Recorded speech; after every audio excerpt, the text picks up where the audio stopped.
Actually, this meeting was proposed by Dr. Salman Sharif and me, associated with Paolo and Nikolai, organized the meeting. Now, I would like to announce first the first moderators, Dr. Paolo and Dr. Nikolai.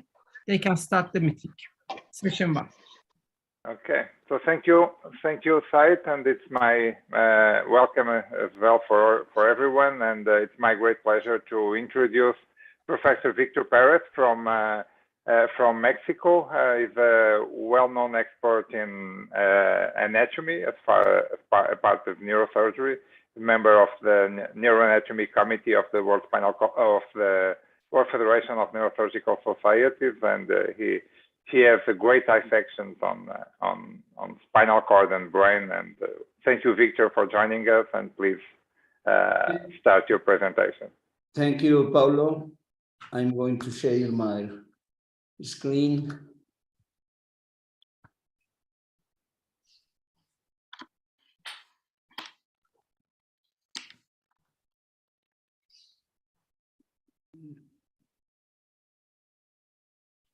Is now the screen?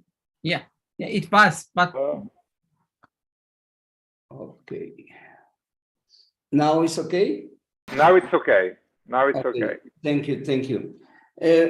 It's a big honor for me to be here in this webinar. I'm going to show you some aspects of the thoracic spine, especially the vascular anatomy of the spinal cord, and some basic knowledge about the screws, about the let's start with this video about dissection of cauda equina.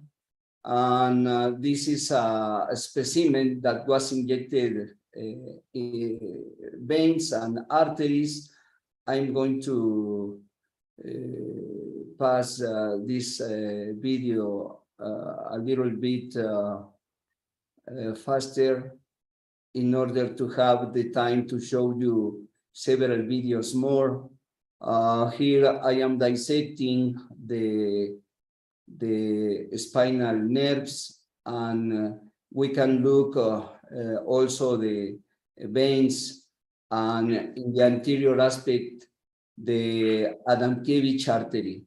So we know that this is the main arterial contributor to lumbosacral segment of the spinal cord. Here a small fixation of this artery, a small ligament to fix this artery in the anterior aspect of the spinal cord.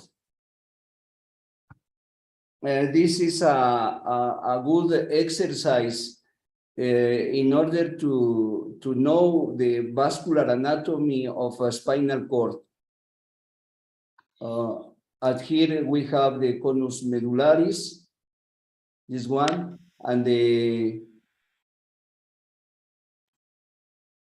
these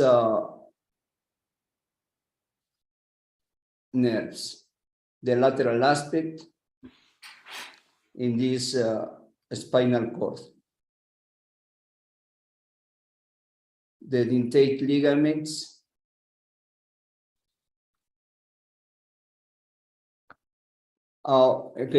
thoracic vertebra bodies resemble cylinders with concave side walls and nearly equal anteroposterior and transverse dimensions. The T1 and T2 bodies show flat anterior faces. The T3 body is the smallest thoracic vertebral body and shows a convex anterior surface. From T4 downward, the thoracic vertebral bodies become progressively larger to bear increasing weight, as you can see in here. This is 4, 8, and 12 in a degenerative thoracic spine. nearly parallel to each other rather than angling posterolaterally as do the cervical pedicles. The thoracic pedicles increase in size progressively from above downward. In this exercise, I take some measures in the vertebrae. Thoracic lamina are short, thick, and wide. From above downward, they overlap each other like shingles of a roof. In superior articular process arise from the junctions of the body with the pedicles, extend mostly superiorly, and display flat facets that face mostly posteriorly. The inferior articular process project caudal from the inferior margins of the lamina and display facets that face predominantly anteriorly. The pated superior articular facets lie closer to the midline and to each other than do the pated inferior articular process. These are another measures in the pedicles of thoracic vertebra. And here we have the base of the superior articular process is a key landmark for entry into the pedicle. The starting point for each thoracic screw varies. It is best to place the screws parallel to the superior end plate. When the procedure is started distal at T12, there is a strength toward a more medial encephalate. This is T2, and medial encephalate pedicle starting point as one proceeds toward the mid-thoracic region, T7 to T8. Proximal to this point, the starting point moves more lateral and caudal as one proceeds to the upper thoracic spine. We know that now in a modern installation, in a modern surgery room, we can use neuronavigation to enter to the pedicles. But this is most of the centers around the world do not have this modern technology. So for all spine surgeons, especially for residents, for beginners, is very important to make some exercise to put these screws into the pedicles in thoracic spine. I think this is one of the most difficult knowledge doing this kind of surgical procedures.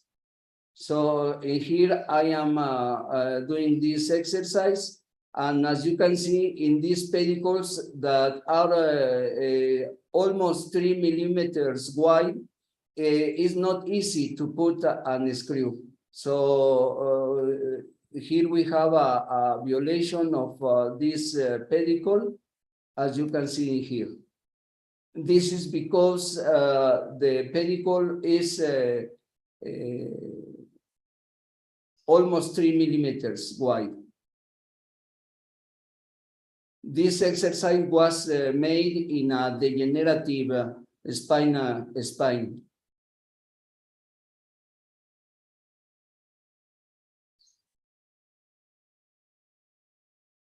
The technique is, the steps for this technique is a burr may be used to create a pedicle blush by removing only the dorsal cortex in the area of the targeted pedicle entry point. The pedicle blush refers to bleeding that arises from the vertebral body into the pedicle start point. With gentle ventral pressure, the gear shift should be easily wiggled into the pedicle. If any resistance is met, the surgeon should reevaluate the starting point and trajectory of the pedicle. The gear shift should be advanced approximately 30 to 35 millimeters.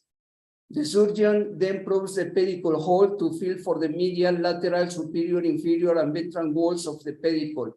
Most pedicle violations occur at the junction of the pedicle and vertebral body. The screw is then appropriately sized and positioned. Typical screw lengths in the lower thoracic spine average 40 to 45 millimeters, while in the upper thoracic spine, lengths may be short as 35 millimeters. Potential pitfalls: pedicle violation medially or inferiorly may occur and result in nerve root or spinal cord injury. Anterior cortex violation from screws that are too long may result in vascular or visceral injury.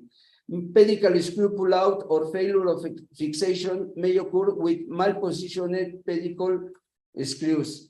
So now we have made a research about the main arteries in the thoracic segment of the spinal cord, and the artery of Adamkiewicz, artery of cervical enlargement, and the great posterior radiculomedullary artery are well documented. However, important variability exists as to the size, number, and location of other anterior radiculomedullary arteries contributing supply to the anterior spinal artery.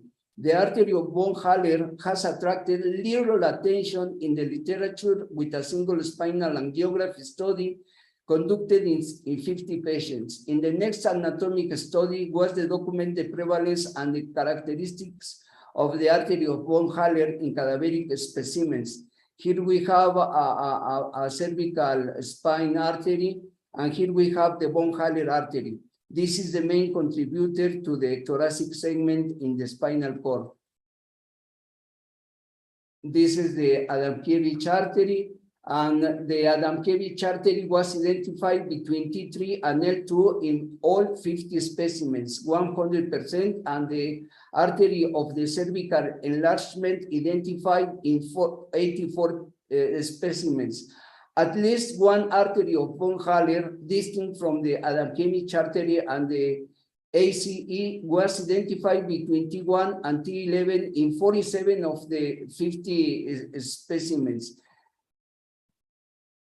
In an artery of von Haller was not identified in 3 specimens. A single AVH was identified in 33, 2 AVH were identified in 13, and this is another data for this research. The most frequent origin of the artery of von Haller was at the level of T4 on the left side.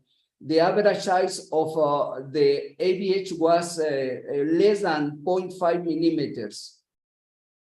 An AVH is present in 84% of individuals.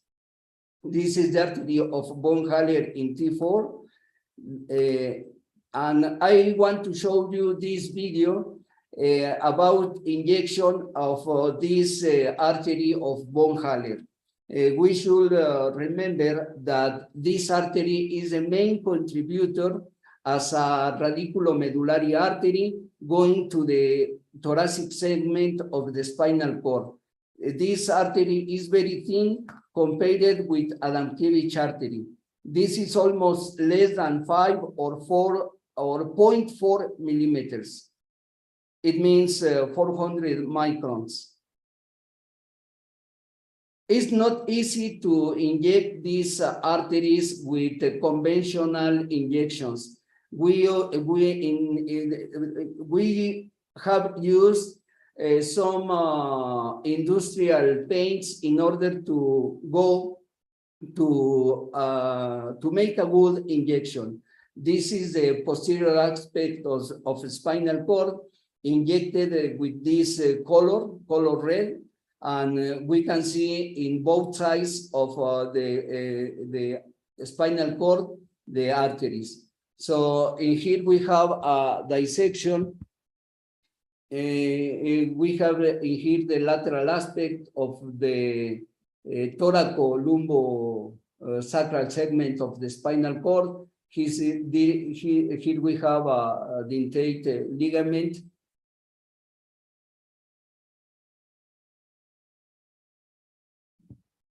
And we can identify in the anterior aspect of this spinal cord the artery of Adamkiewicz, And then at the conus medullaris, this artery trifurcates to two of these arteries going to the posterior aspect of the spinal cord as a posterior spinal artery. And here we can identify a great posterior radiculomedullary artery that is another of the main contributors to the spinal cord.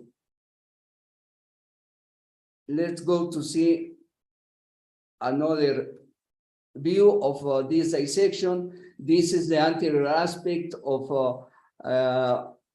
this spinal cord. We can see the veins and arteries, Adamkiewicz artery, the anterior roots of these spinal nerves. I am displacing these nerves in order to see this important anastomosis between anterior spinal artery, Adamkiewicz artery, with the great posterior radiculomedullary artery, as we can see in this dissection. This is great posterior radiculomedullary artery. It joins the posterior spinal artery, and this is the very nice anastomosis between these two arteries. I think I am on time, so thank you so much for this kind invitation. Thanks. Thank you. Thank you very much, Victor, for the great presentation and very nice video. Can you proceed, Nikolai, please? Yeah, so it's after the amazing presentation of Victor that we've seen. Thanks, Victor. It was really interesting. I'm expecting equally or even more interesting presentation from Ersin Hacıyakupoglu from Turkey, who is going to talk on robotic in thoracic spine surgery. Please, Ersin, we are keen to see what you will present. We don't hear you. You have to unmute yourself, or somebody has to unmute Ersin, please. Still no sound. Can you hear me now? Or... Now is perfect. Now is okay. Okay. So thank you so much. I thank you for the invitation, and I have to apologize first of all because in this short notice of time I couldn't find a proper patient, pure thoracally operated, also suitable for robotic operation. So I have to present a patient with thoracolumbar problem, but the procedure, the preparation, the steps, the operation is all the same. So I don't think, I think it would be enough. That's one patient from beginning till the end.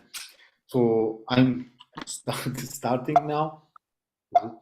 This doesn't work yet. So I want to present a patient, 52 years old, male, after car crash, claimed or severe back pain, and admitted to our emergency unit without neurological deficits. And in CT scan, that's why L1 fracture with A3 to AO spine. These are scans, so MRI and CT scans. You also can see the damage in the disc in thoracolumbar.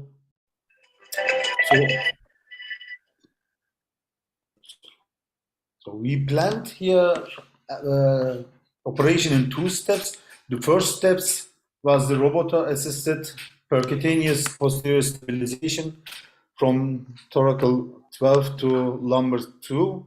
And as a second operation, we do it almost a week later, and our anterior corpectomy and stabilization also. That's our operating room. That's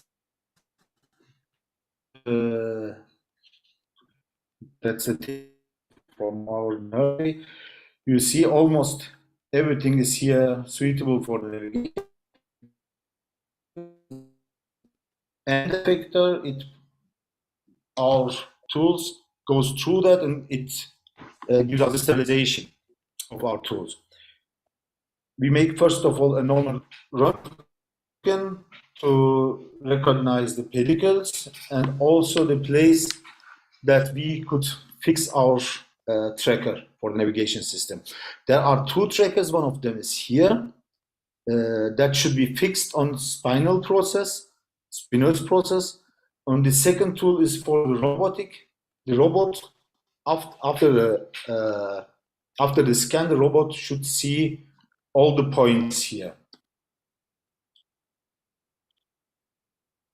That's how we make our scan. So both of them must be placed. That's fixed, and that's lays up on the patient. Then we make our scan. That's a 3D scan from Siemens. So it's not complete. Then we go to next step. Sorry. So yeah.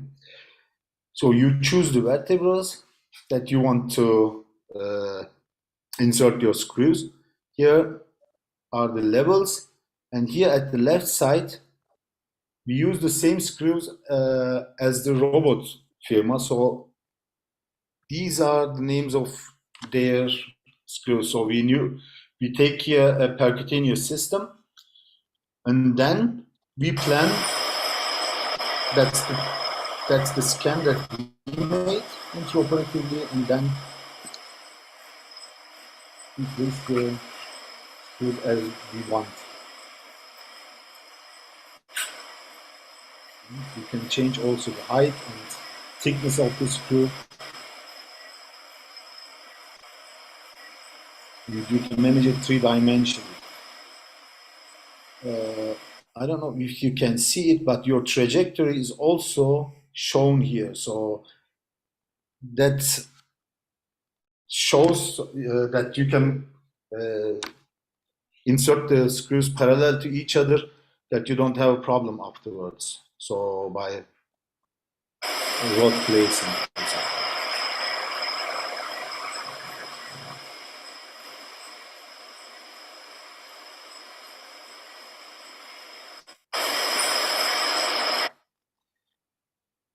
Then we come to the next step. We drive the robot to the patient, and if you can see it, the frame now is yellow, and it becomes green if it's on its place. Now it's the secure place. It's exactly the place for the thoracal 12 at the left side. So that's or right side here. That's also shown here. Above is everything is green. So that's the screw what we have to insert now. That's this L2 at the right side. Everything is set, and that's how we insert the screw. The camera is opposite of the screen.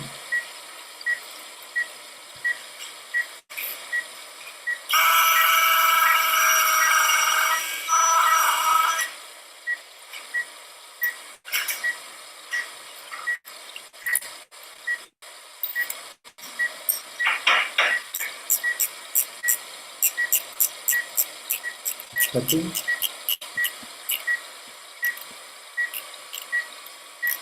It also shows your pin, so the point here, how much you are in the vertebra.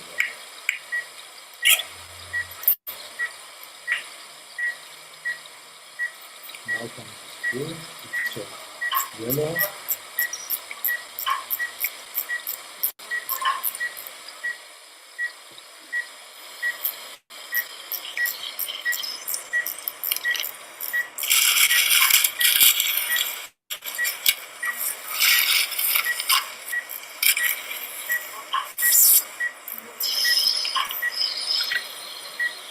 that's a warning for the excessive force. If you use excessive force, it warns you, and you have to give a brake, and you have a foot pedal, and you can always grip it and show if you have a slip on your robot arm.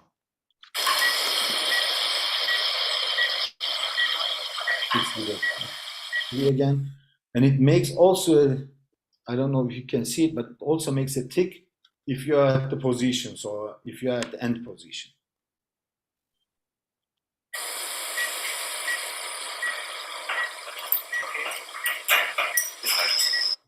So afterwards, we make also another scan, and after insertion of the rods, and when the patient is also the skin closing, we make a 3D scan also to show the end stage of the operation.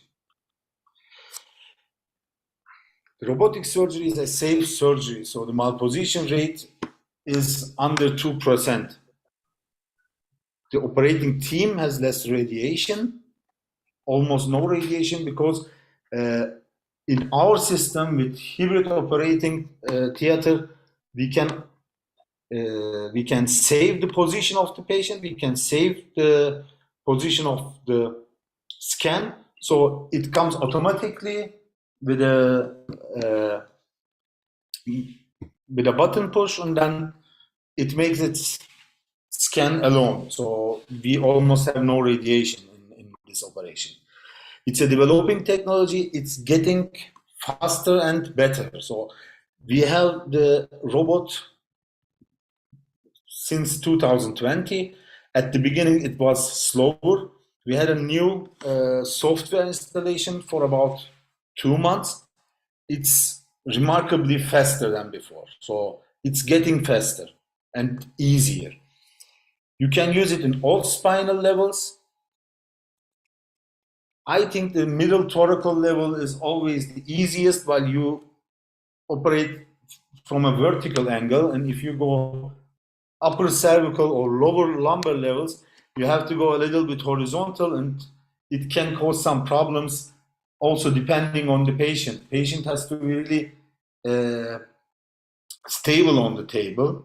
If the patient moves, then you always have to check again your accuracy with the robot. It can be used for most of the procedures, even for the cranial procedures. You have to have, but for the cranial procedures, you need to have another software to operate a stereotactic operation or deep brain stimulation or something. To have the scan, the patient has to have apnea and has to be stable, as I said. If you use spinal navigation, it's easier to learn the robotic system because it's almost the same. You can use this system as a navigation. The camera of this system is same as the S8 from Medtronic. It's just a little bit different, but you can easily get used to it. It's not so hard to get used to it. So, thank you so much. Thank you, Ersin. It was a very interesting presentation and a very high-tech looking operating theater. So I'm sure that the navigation and the robotic surgery will continue to get closer, and we all have to start using it at some point. Great presentation again, thank you. So I'm afraid we are on the mark and probably will leave the discussions for later. So we'll proceed with the next presenter, Paolo. Okay, so next presenter is Professor Said Nadevi, one of the directors of this meeting, who's going to present on endoscopic approach for thoracic discs. Thank you, Said.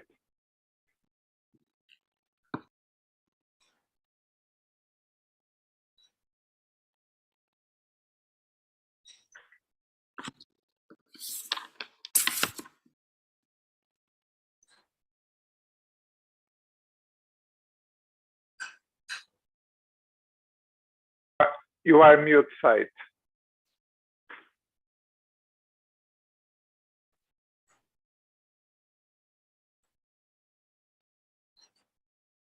Can you see my presentation?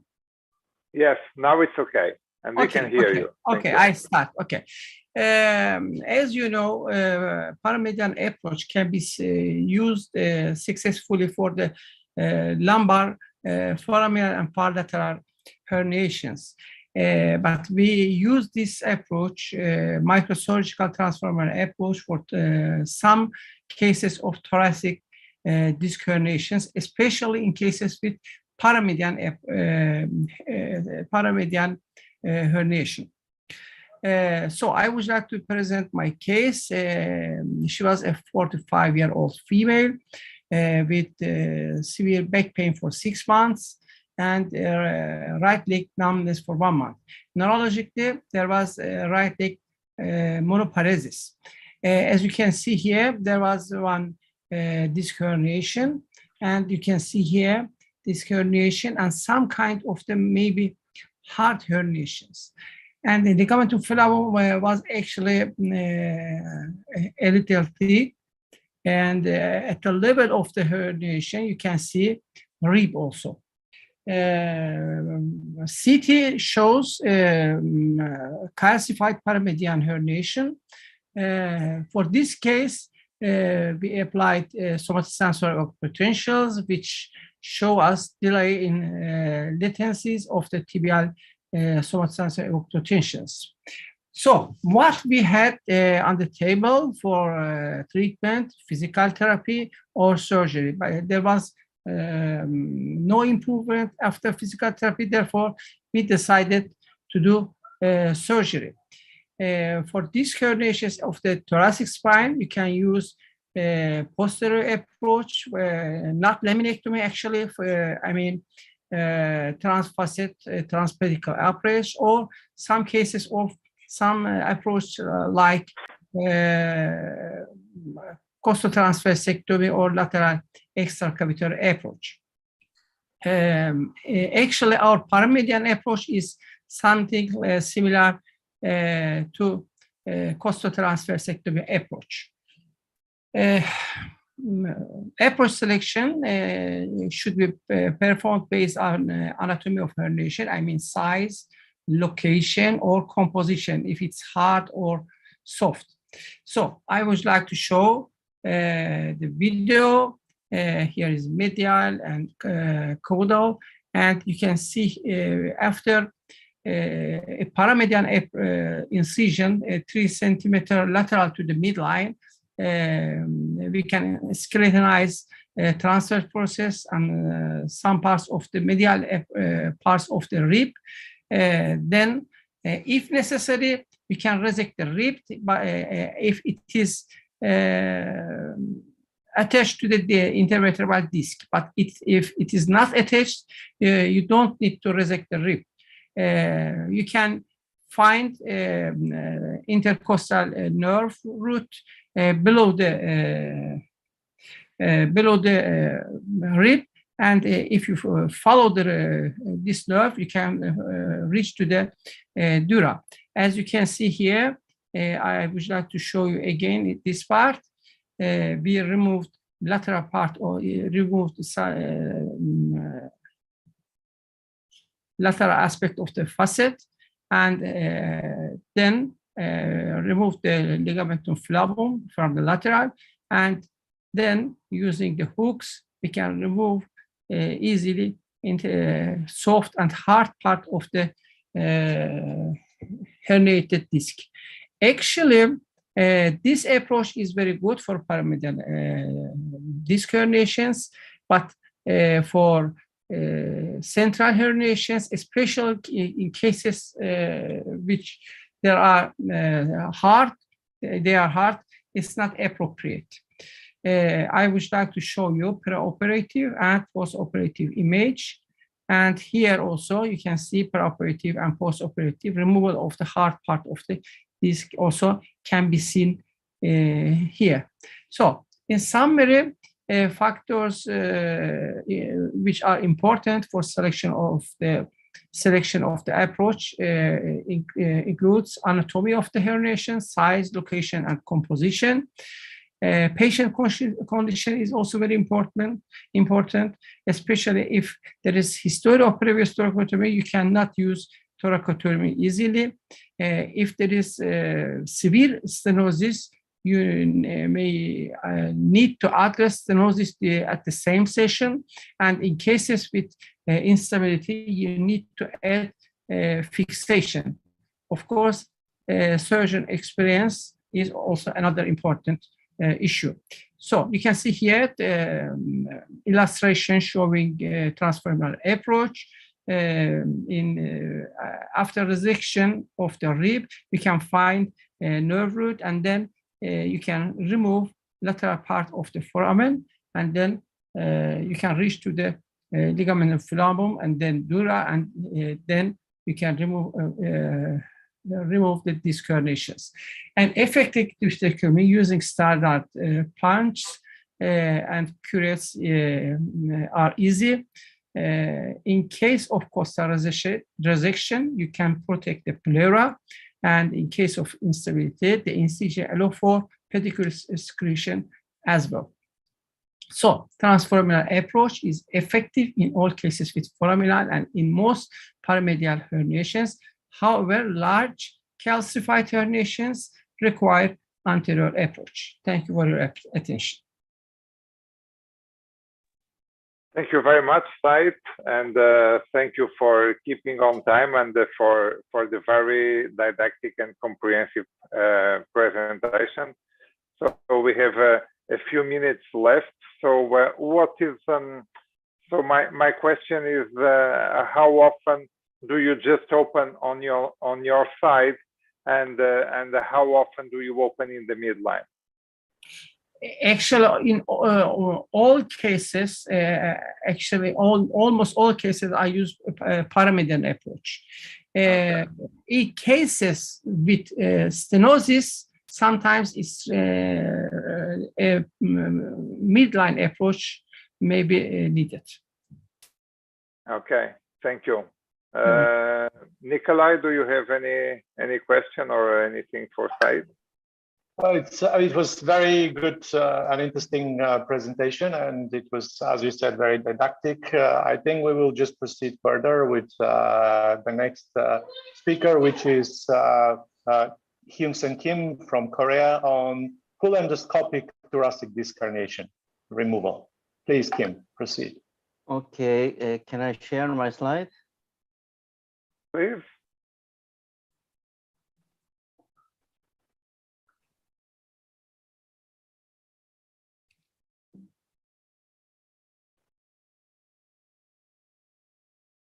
Sorry. Here.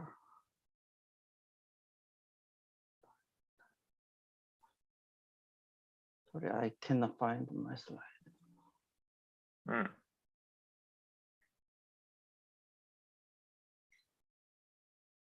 Okay. Okay, can you see my slide? Now you're okay. Now you're good. Just go for full screen, please, Kim. Okay. Thank you. Okay, I will start. Thank you so much for invitation. Today, I hope to talking about the full endoscopy approach for thoracic disc herniation. Sorry.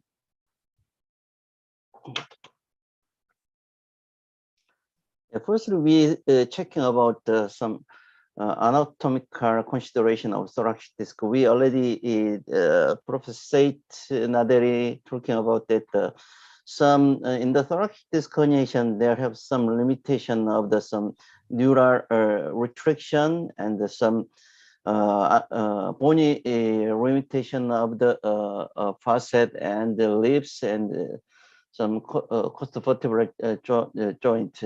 Because of that, the approach to this side is not easy in the open operation. But if we try to endoscopic approach, that is a more small and more mobile. Because of that, if we can make some hole to the approach side, we can more easily access and more easily approach to in spite of the central location of disc like this. But anyway, we should do some consideration of the location of the disc more centrally, and also so many cases of some combined with some stenosis like some OPLL or some ossification of the ligament problem that is more problematic. But anyway, if in the cases we can some adding the central decompression with the endoscopically, we can manage the problem more sufficiently without another some support of the chest surgeon, like some lip chest problem, and then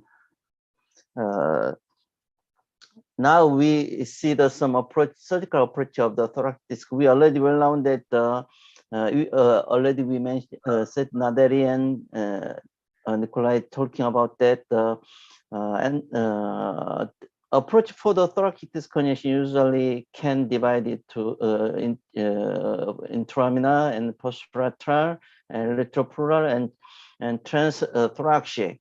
But it need retropleural and chest transthoracic need some support of the chest surgeon because of that it has some chance of some complication. But in the midline approach, there is more danger to the retraction of the cord because of that, the more chance of the nerve damage. But because of that, if we hope to more less damage the nerve, less damage the chest will be the most good option.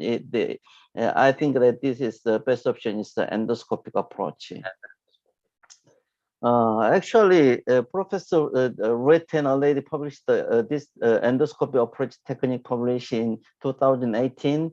He's talking that some endoscopically can approach posterior intraluminal and transforaminal and the transthoracic, and he described the two techniques of posterior intraluminal approach and transforaminal approach.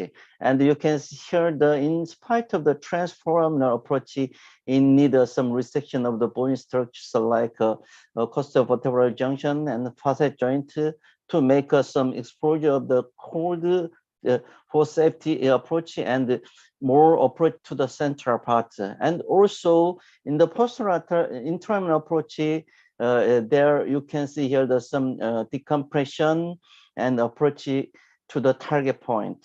But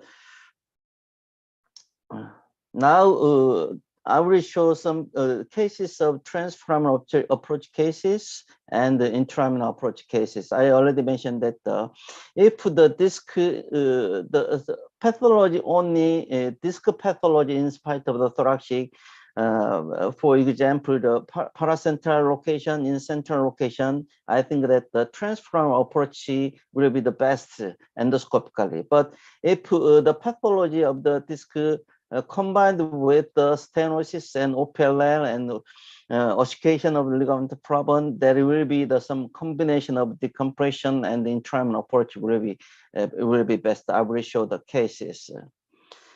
Yes, 2019, Dr. Bay already published the technique of transforaminal approach to the thoracic area. And you can see here that this technique. And then this case is my case. You can see the some postlateral location, paracentral location. Firstly, docking the working needle and checking the epidural space, then insert the working channel, and finally remove the pathology to here. Then you can see the disc removed completely. But in the cases of a disc located more centrally in need, I already mentioned that Professor Retten talking that there's a more wide exposure of the foraminal area to exposure more nerve and to approach central area more sufficiently. You can see here. So sorry, yeah, video not playing well. Sorry, I play again. Can you see? Can you see this video? Yes. Yeah. you can see here that this T11, T12, and now some resection of the facet area of bony obstacles. And if it's possible, widely exposed resection of this facet area, because of that in the thoracic area, the bony structure damage is usually not aggravation of the instability. And you can see firstly, some resection of the supraarticular process and some resection of the costovertebral joint. And now you can see some ligament problem here.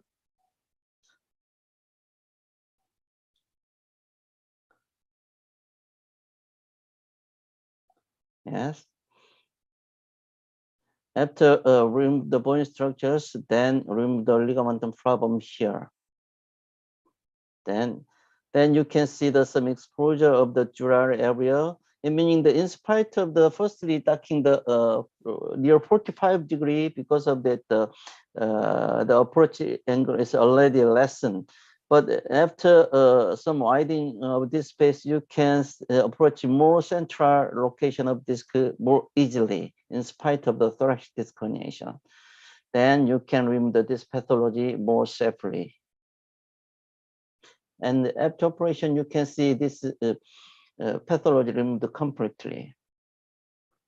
But so many cases of thoracic disc herniation related to not only disc pathology, but also there have some combination of the opeller or calcified ligament problem. But in that cases, there also if not after trying the endoscopically, it needs some more wide exposure, and sometimes the need of some chest surgeon to remove the opening the approach site. But if we doing the endoscopically, that can managed by more easily and more safely.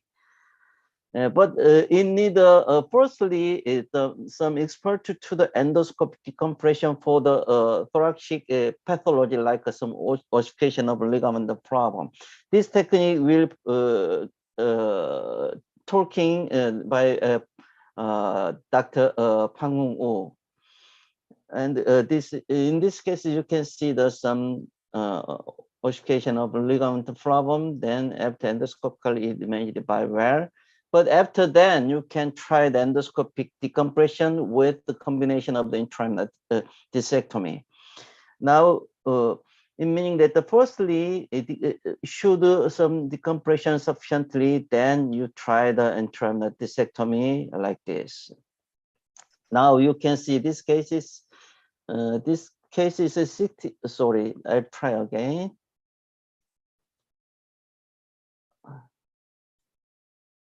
Okay. This case is 66-year-old male patient with ruptured disc herniation migrated superiorly with the ossification of the ligament problem. Because of that, this patient came to my clinic with some quadriparesis, some working disturbance. Firstly, I already mentioned that in need some sufficient decompression for these cases. Now you can see this lower level and this cranial level, this ipsilateral. And you firstly a resection of the inferior articular process here, and now expose some part of the supraarticular process. Then resection of the supraarticular process more sufficiently. This is some resection of the supraarticular process.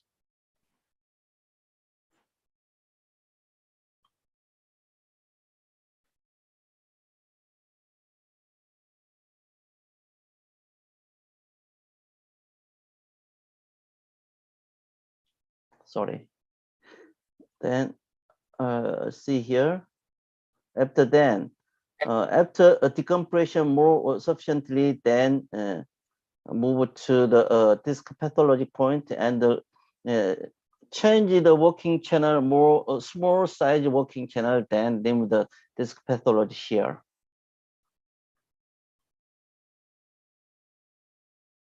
Then you can see the 1 year follow-up, you can see this pathology decompression sufficiently, and the patient motor recovered near completely.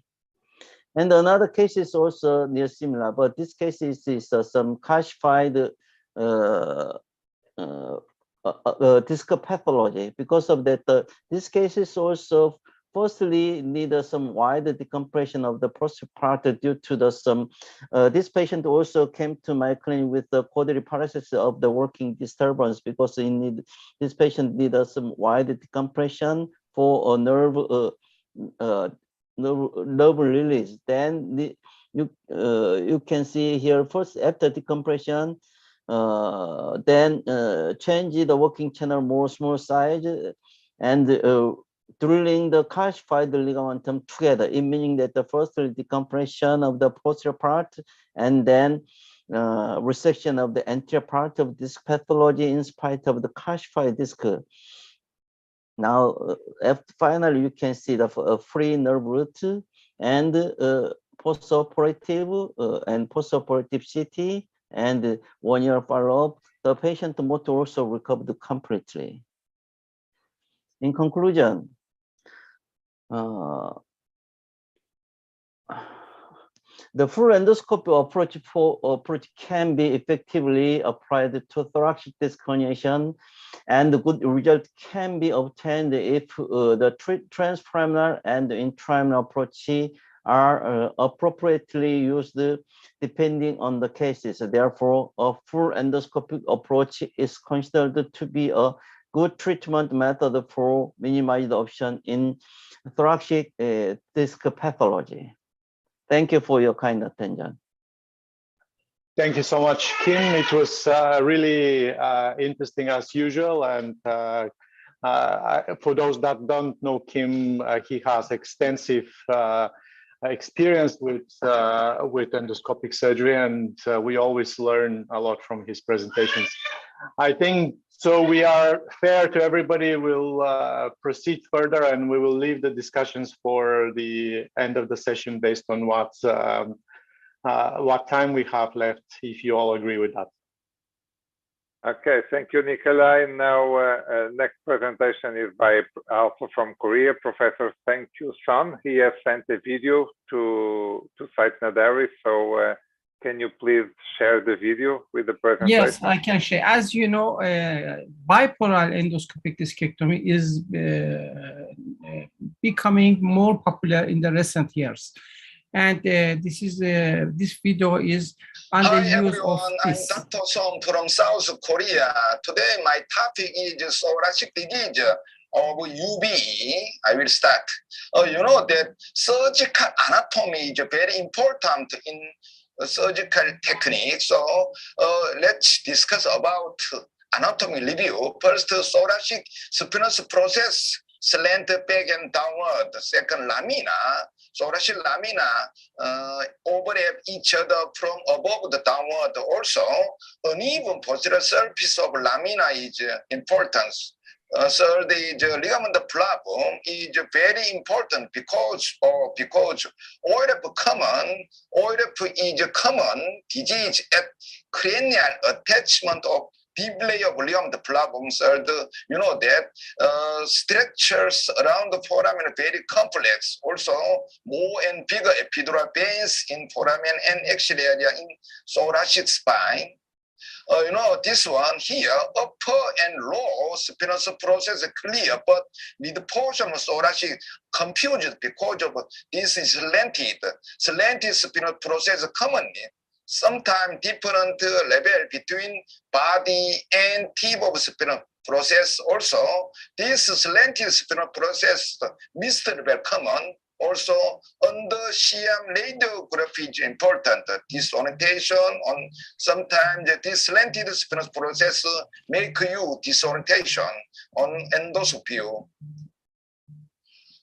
This is a common figure. You know that here disc space has a different level of interlaminar space. If you approach through interlaminar approach here to here, more longer distance. But if you approach through translamina shorter distance because here OLF common occur cranial insertion site of ligament flavum.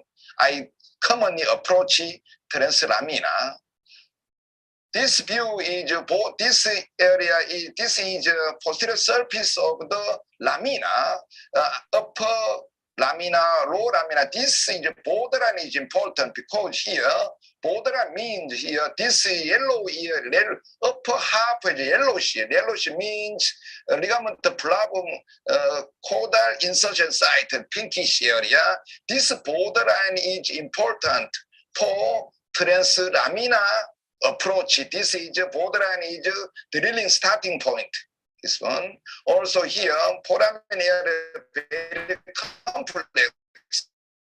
I approach it through transforaminal here after removing of our lateral half of joint. This is the foramen transforamen approach. Okay, let's discuss about thoracic UB compared to microsurgery.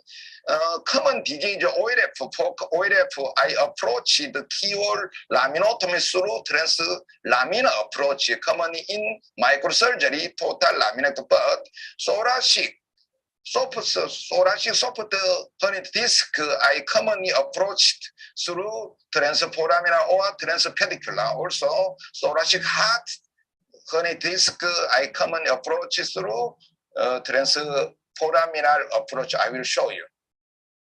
This is transforaminal keyhole approach. This one here, lamina.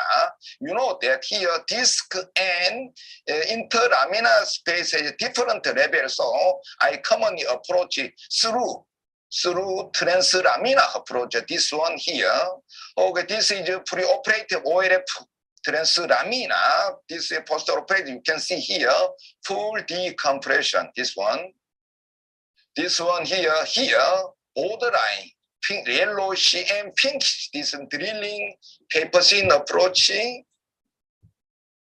This one also lamina open.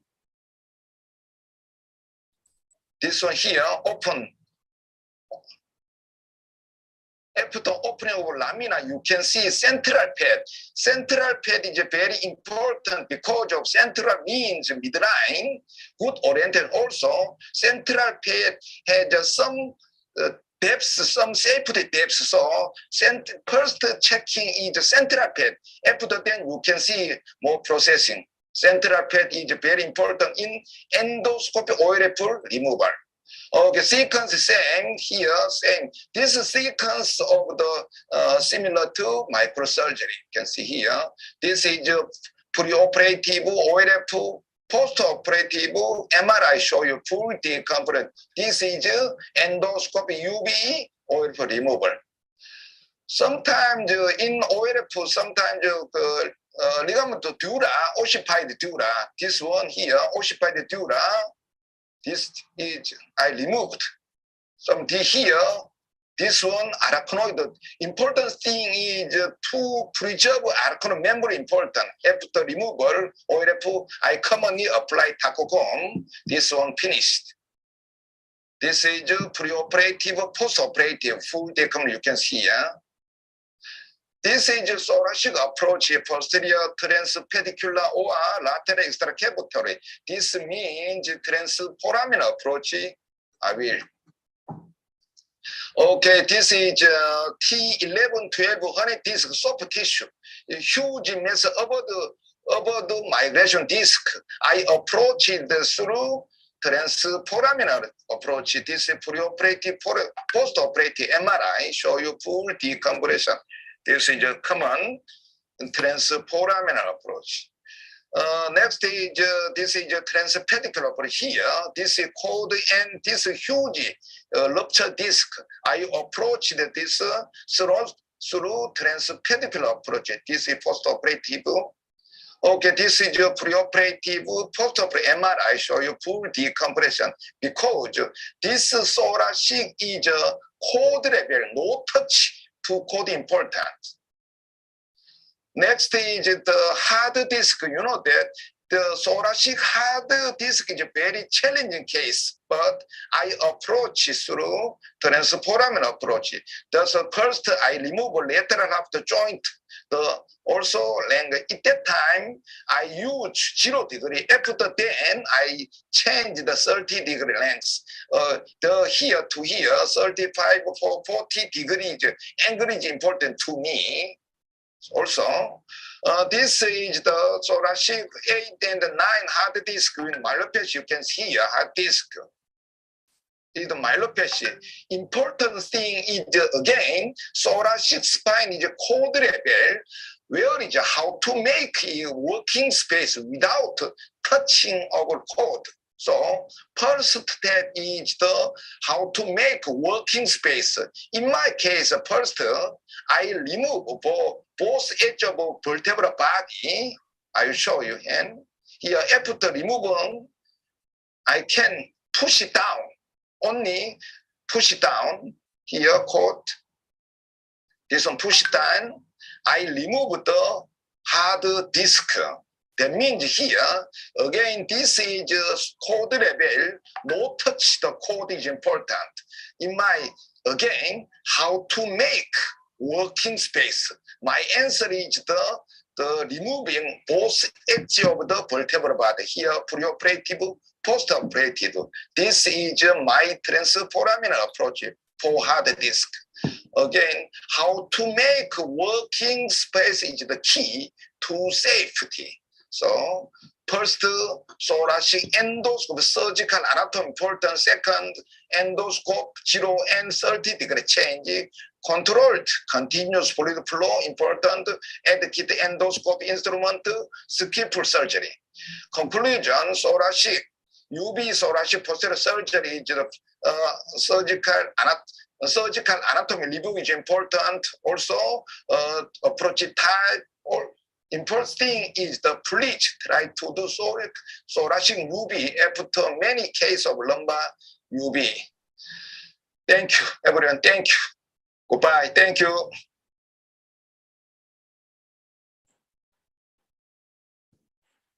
Okay, perfect. Thank you. Thank you for sending the video. And we'll move on, Nikolai. Yeah, so the next topic will be presented by Marisa Cunha. Sorry if I don't say the name properly, from Portugal. And I cannot wait to see the technique for transdural thoracic disc removal. Please, Marisa, proceed. Oh, hi, everyone. I will try to share my screen. Let's sorry, I'm having, okay. How can be pronounce your last name? Cunha. It's Cunha. Cunha. Cunha. Yeah. Okay. Sorry, I'm having a little bit difficulty here with. You should find share screen. It's something about privacy of my computer. It never happened before. Sorry. Let's see. Okay. Let's try again.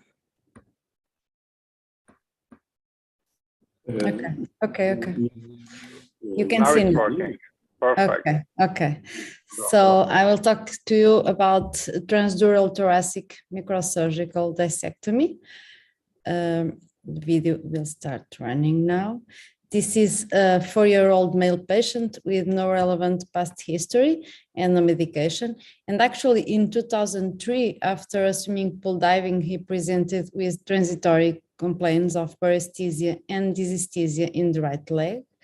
A T67 central herniation was diagnosed, and he remained asymptomatic until recently, where he developed right leg weakness and sexual and urinary incontinence. The neurological examination revealed a grade 4 right leg paresis with increased deep tendon reflexes and bilateral Babinski signal. This is his initial MRI in 2003. You can see a T67 central disc herniation with spinal cord hyperintensity in T2 and some anterior compression. And this is his more recent exam. You can see that disc herniation, it's much bigger. It's compressing anteriorly the spinal cord. And actually, we cannot be sure if the ventral dura is preserved. So even during it's the case that he is symptomatic, so the surgery was proposed. Let's see, sorry. So patient is in the prone position. This is midline, this is lateral. We always use neuromonitoring, intraoperative neuromonitoring for this kind of cases. Surgery starts with exposure of the T6 and T7 right hemilamina in this case. The hemilaminectomy is then performed with high-speed drill, also a partial fastectomy to optimize the lateral corridor. It's important to get a good lateral exposure so you can later have an oblique corridor. And this is the flavectomies to also to optimize the working space. So hemostasis, and then the posterolateral durotomy using the scalpel. Once again, it's important to optimize all the space you can get to work safely around the spinal cord. After opening, the dura will be suspended with 5/0 prolonged sutures.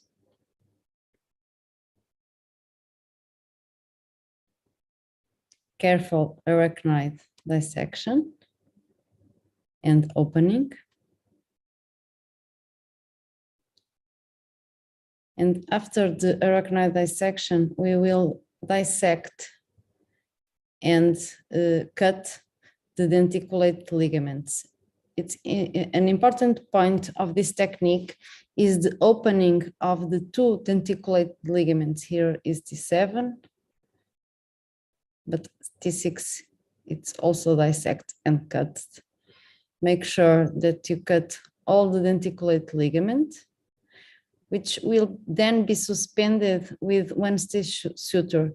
This is a very important maneuver of this technique, which will allow the spinal cord to be lifted and slightly rotate, so you can work with minimal spinal cord manipulation.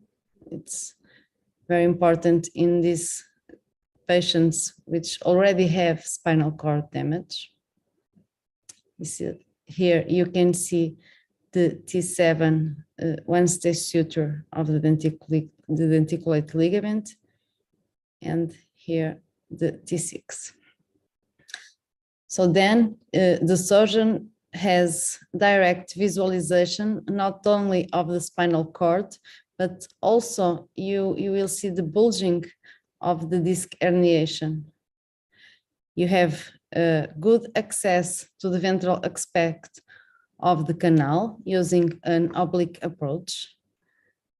And we are prepared to opening the ventral dura and start the disc herniation removal. I didn't refer before, but this was a non-calcified disc herniation, even though it was very hard, which we already expected because he had a long history of this hernia. We use arachnoid scalpel to create little pieces of this herniation, and then we can use small forceps to have a piecemeal removal. This allows to progressively get space with minimal cord manipulation. Also, the ultrasonic aspirator is very useful for this kind of the hard disc herniations. It allows you to remove the disc and progressively gain space with minimal retraction and manipulation of spinal cord once again. And now we can see that we already have some space in the disc. And in this case, we are using a curette to have with downward movements into the disc space to remove additional areas of hard disc herniation.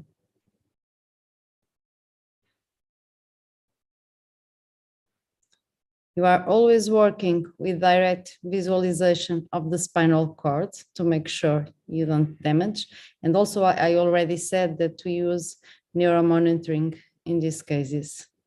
So after decompression, you can make sure that the spinal cord have a good decompression after disc removal.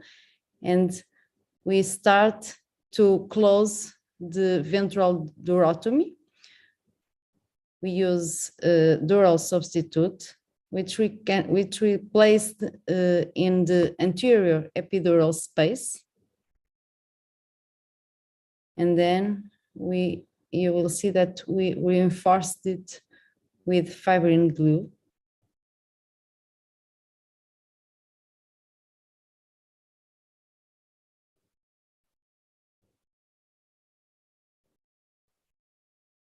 Okay, there's the fibrin glue. Also important in this kind of intradural approaches is the revision of hemostasis. And then we are ready to cut the one-stage suture of the denticulate ligament. You can see that spinal cord already started to get his previous position. Careful dissection of the arachnoid plane and denticulate ligament. Then we are ready to close the posterolateral durotomy. We used simple running suture with 5/0 Vicryl. And specifically in this case, we reinforced with dural substitute and glue.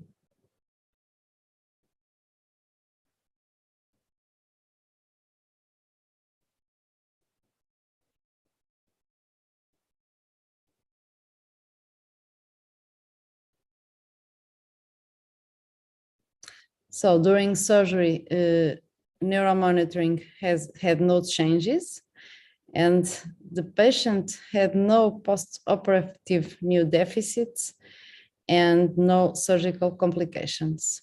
Thank you very much. Thank you so much. It was a great presentation, and I really enjoyed it. And I will ask you probably questions after we enter the discussion session. But we agreed that this will happen at the end. So we'll proceed with the next speaker. Thank you. Thank you, Nikolai. And the next last speaker of this session is Professor Peng Hung Vu from Singapore, who's going to talk about full endoscopic resection of thoracic ossified ligamentum flavum. Can you please share, Marisa? Okay. It's please, Professor Vu. Thank you. Okay. Greetings, everyone. Can you all see my screen? Can you all see my first screen? Yes, we can see it. Okay, good. Let's proceed. So my topic is unipodal thoracic endoscopic laminotomy with bilateral decompression using one block resection technique for thoracic ossified ligamentum flavum. I think Prof. Hyo-Sung Kim, who is also my mentor, has touched on a little bit on this technique. It's my conflict of interest and acknowledgement. he's the person who taught me unipolar endoscopy. I'm currently practicing in Singapore. I take part of I take care of the western part of Singapore's population, about 12% of them. 80% of my cases are endoscopic spine surgery, and I do both unipolar and bipolar endoscopic spine surgery.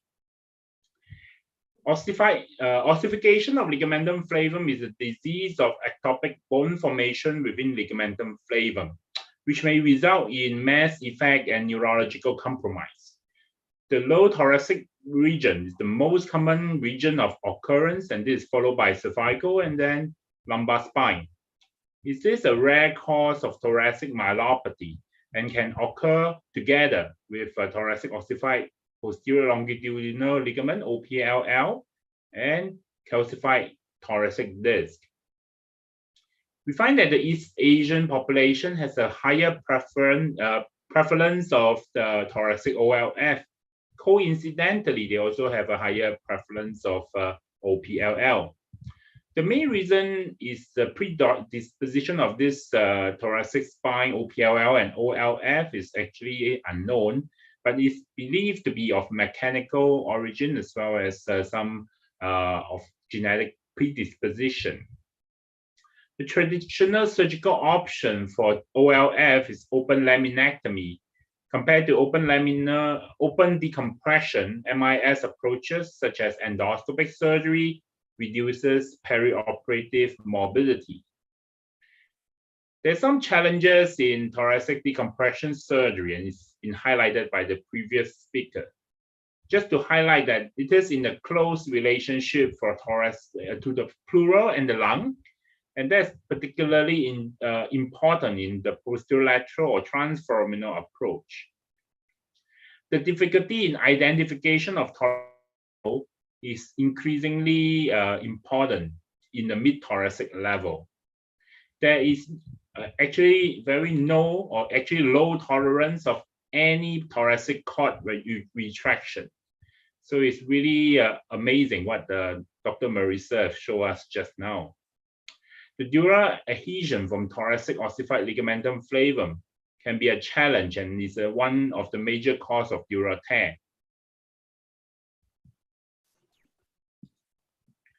So as you can see from some of the important anatomy, we have to identify the level of the ribs as well as that level of the ossified ligamentum flavum and correspond that to the X-ray. Some of the complications of thoracic decompression in OYL are durotomy, neurological deficits, hematoma, infection, and instability. Professor Kim has highlighted the main endoscopic, especially unipolar decompression, which is also somewhat highlighted by Professor Song from South Korea. Today, my main part is interlaminar decompression.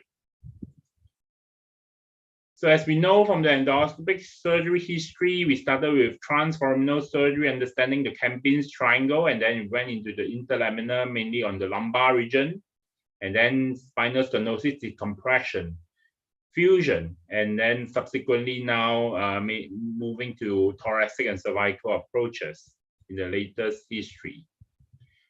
I think the most important aspect of the whole surgery is actually preoperative evaluation.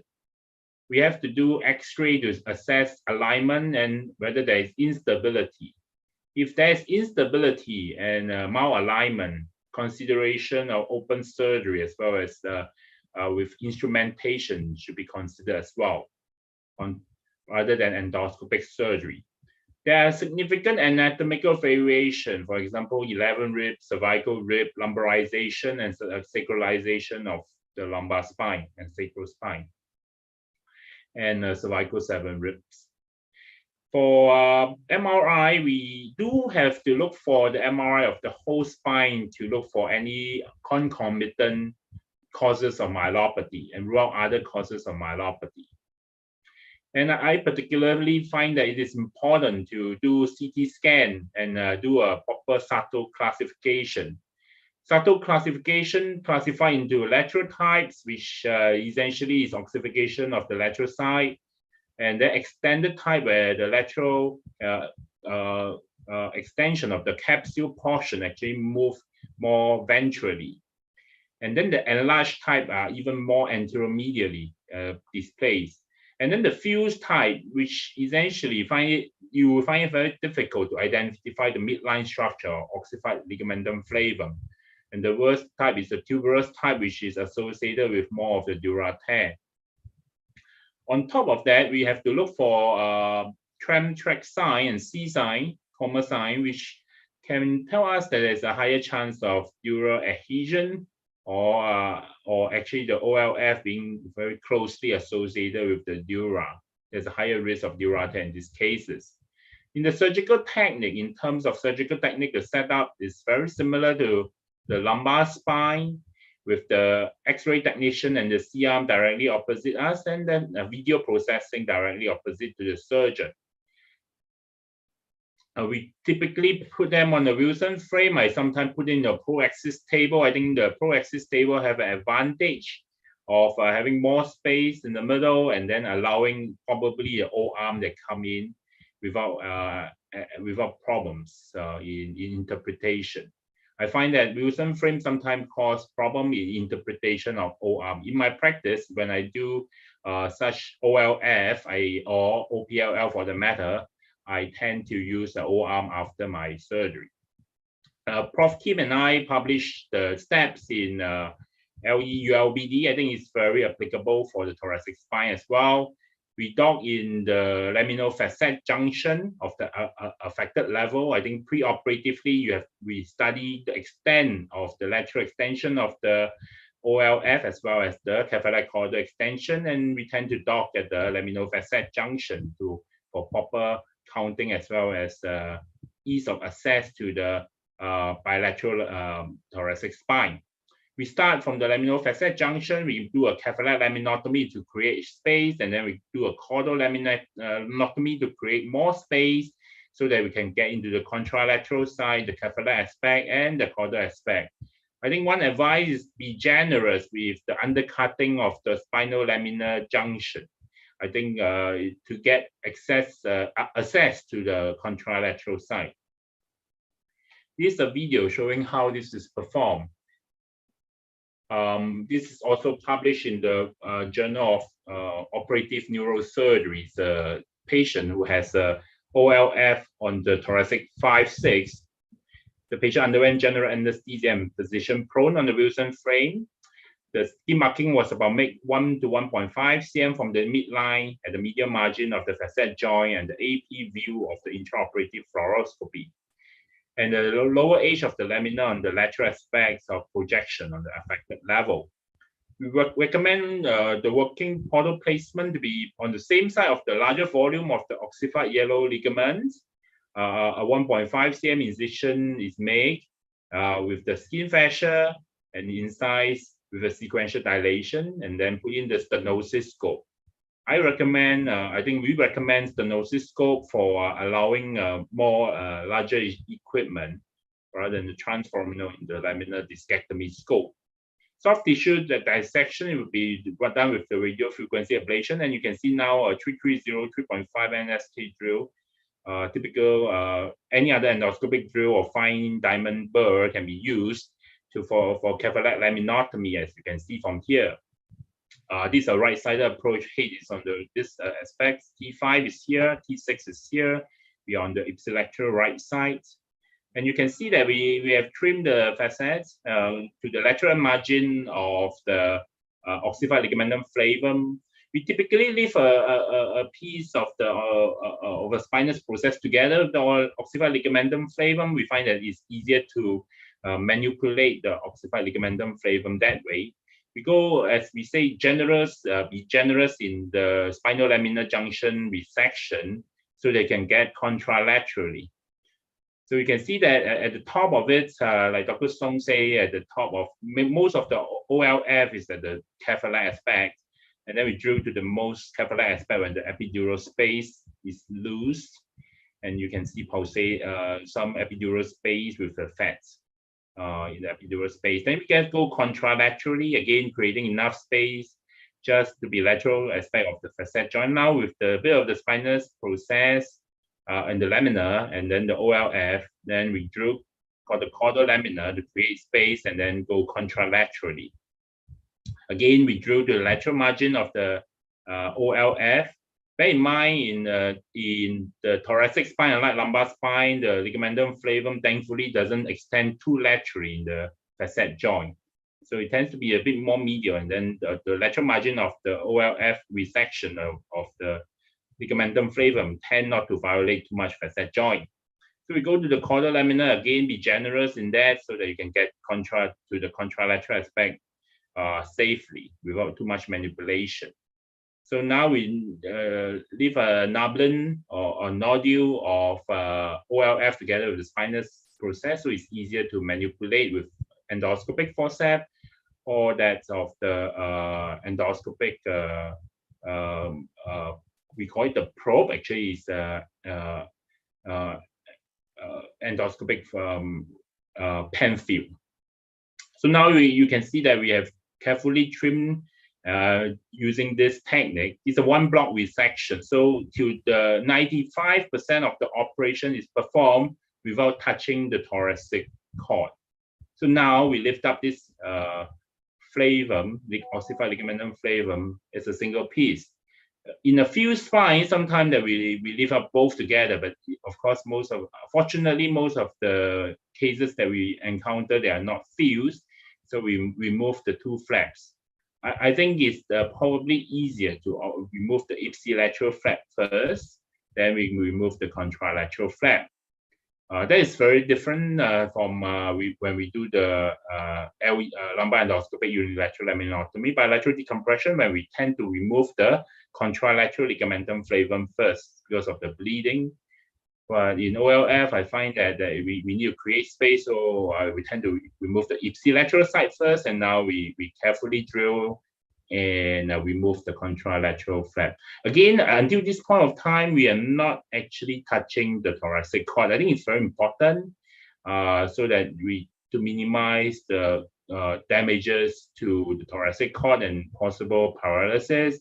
I think being very gentle and lifting it up, looking underneath the dura to prevent any adhesion, probably have a way of decreasing the dura tear. Having a small incision will also allow us that if in case the dura tear happen, we can actually patch it with Teco seal. I think Dr. Song also showed just now he used it a Teco comb, and then subsequently, in case of any dura tear, will prevent any complications. And you can see from this view that is decompressed.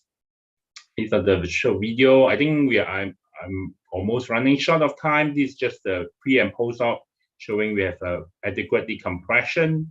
I think the study shows that under this stringent criteria of thoracic OLF, we collected MRI data and pre and post-op measuring at the upper end plate, mid disc, and lower end plate, and our result shows there is no differences between the open group as well as the endoscopic group. However, in terms of both cohort, there is both cohort achieves significant improvement in VAS, ODI, and JOA and MRI cross-sectional area. However, in our TEUL PD group, the endoscopic group have a lower complication rate. As I say, we mentioned just now, we are careful in the way we handle the ossified ligamentum flavum. And there is a statistically improved, slight better improvement in the endoscopic group, and Hirabayashi recovery rate in the endoscopic group as well. Overall, the MRI group are comparable in both cohorts, and there is no difference in the SATO classification in both cohorts. I think we are trying to decrease the complication in the open surgery, and there's a steep learning curve in endoscopic surgery. And we know that, however, our caveat is that most of us who do this surgery have mostly performed 80% or above of our surgeries using the endoscopy. So there's a steep learning curve in this technique. And if it's mastered well, we can provide good outcome. I think overall, in summary, in my own opinion, we need to be careful in evaluation. I find that most of the patients with thoracic OLF are on the heavier side. So endoscopy is really can save us a lot of trouble in dissection. I find that we need to be very comprehensive in imaging so that we prevent wrong level surgery. And if necessary, ask your assistant to double check on you that you are on the correct level. I find that the O-arm spin is very helpful. I tend to do one at the end of surgery to make sure that I'm on the correct level and the OLF is removed. I put drain in every case, and to me, cervical and thoracic is neuro monitoring. I know some people do not do that, but I personally do that due to the very limited CSF around the cord. So overall, I think the upper thoracic level, probably like Dr. Song say, need to do a translaminar approach. I tend to do interlaminar in the lower level. And then I think we cut the spinous process generously. If you preserve the tips of spinous process, the posterior tension band is good enough. I think, as I mentioned, the facet joint is tend to be preserved because thankfully the flavum do not extend too laterally in the facet joint. And I think the midline cleft is a good orientation. And we finally, I recommend diamond drill rather than cutting burr for this type of surgery. Sorry, I took up 2 minutes more. Thank you for your attention. Thank you. Thank you very much for the detailed presentation. And I'd like to thank all the speakers for keeping on time. So we have about 10 minutes for discussion. So if you have any questions to any of our presenters, please put them on the chat and we will forward to them. And I'd like to start asking Professor Ersin about in your experience, what does really the robot adds to navigation? So comparing surgery with navigation, what's the added value that you take from the robot? Can you please unmute? You are muted. Sorry. Thank you. At some level, they are the same. So, as I said, they use the same camera, they use the same bases actually, but in navigation, you use freehand. So you look at a screen and you place the screw, or you make something different, biopsy or what. The robotic arm shows you can plan exactly how to place your screw, and of course it depends on anatomy, but you can also see the anatomy and change your direction, change your angle and everything. Personally, I still like to use navigation a little bit more because I'm more used to it, but I think the robotic gets better and better. So as I said, for 3 or 4 months, we became the new software installation, and it changed a lot. So I think in future it will be used more.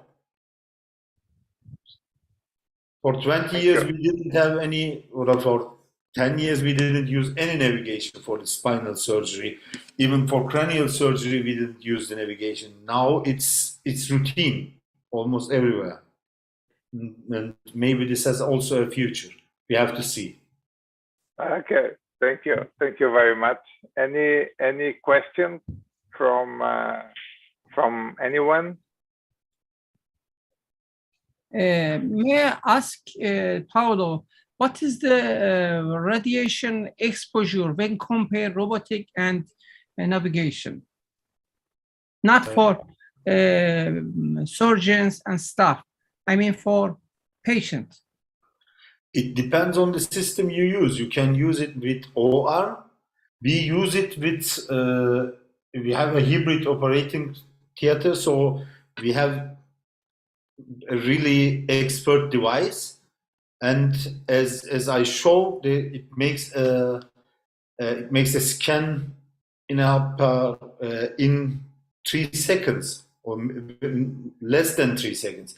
And you have in thoracic vertebra, you have 7-8 vertebrae at the same time. So of course it's a radiation exposure, but it's the same with the navigation. So the system you use here, you use also for the navigation. It's the same. Okay, thanks. I have a question to Victor. Victor, thank you for the very nice videos, anatomy videos. We also know about the problems that can arise from the unique vascularization of the thoracic spine. But in a practical way, when do you think that angiography or a CT angio should be done before a procedure in the thoracic cord? I think that in those cases with, for example, metastasis of some kind of tumor, and you think that the artery could be displaced, I think it's very important to localize preoperatively this artery.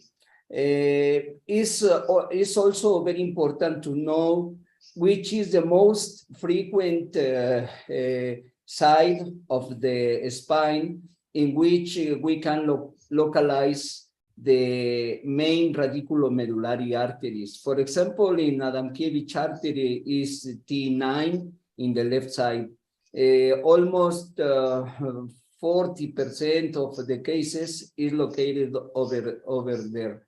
And the artery of von Haller, that is the artery, the main contributor to the thoracic segment of spinal cord, is located in T4, left side also. So I think if you have a lesion in those sites, it's important to make a preoperative angiography. Okay, perfect. Thank you, Victor. I have a question also to Kim. Kim, you talked about interlaminar and translaminar, different kind of approaches, but in the thoracic spine, in your practice, how often do you use a transforaminal and how often do you use an interlaminar approach?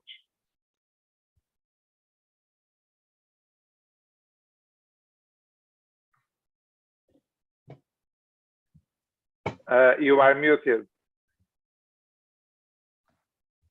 Okay, actually, thank you so much for your kind question. Actually, in the thoracic area, we so many cases, some related to the stenosis rather than the disc pathology. Because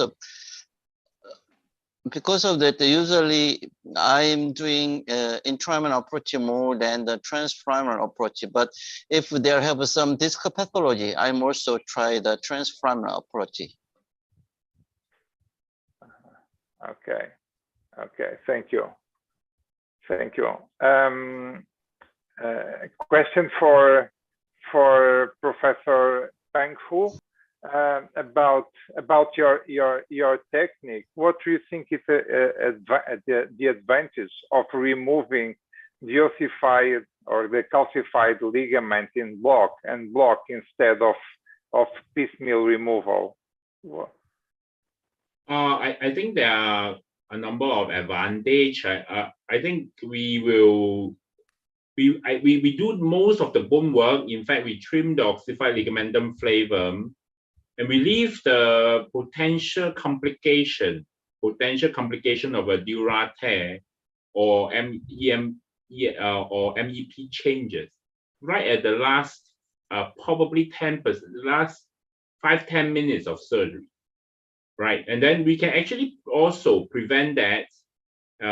First of all, in two things. One is preoperatively, if you see coma sign, tram track line, you probably know that you are going to get into trouble. You can get ready those equipment like catechol steel to prevent, once that complication occurs, you are ready. Second, you can actually prevent such a complication by doing two things. One, you thin out the top capillary and caudal, as well as the lateral margin of the OLF.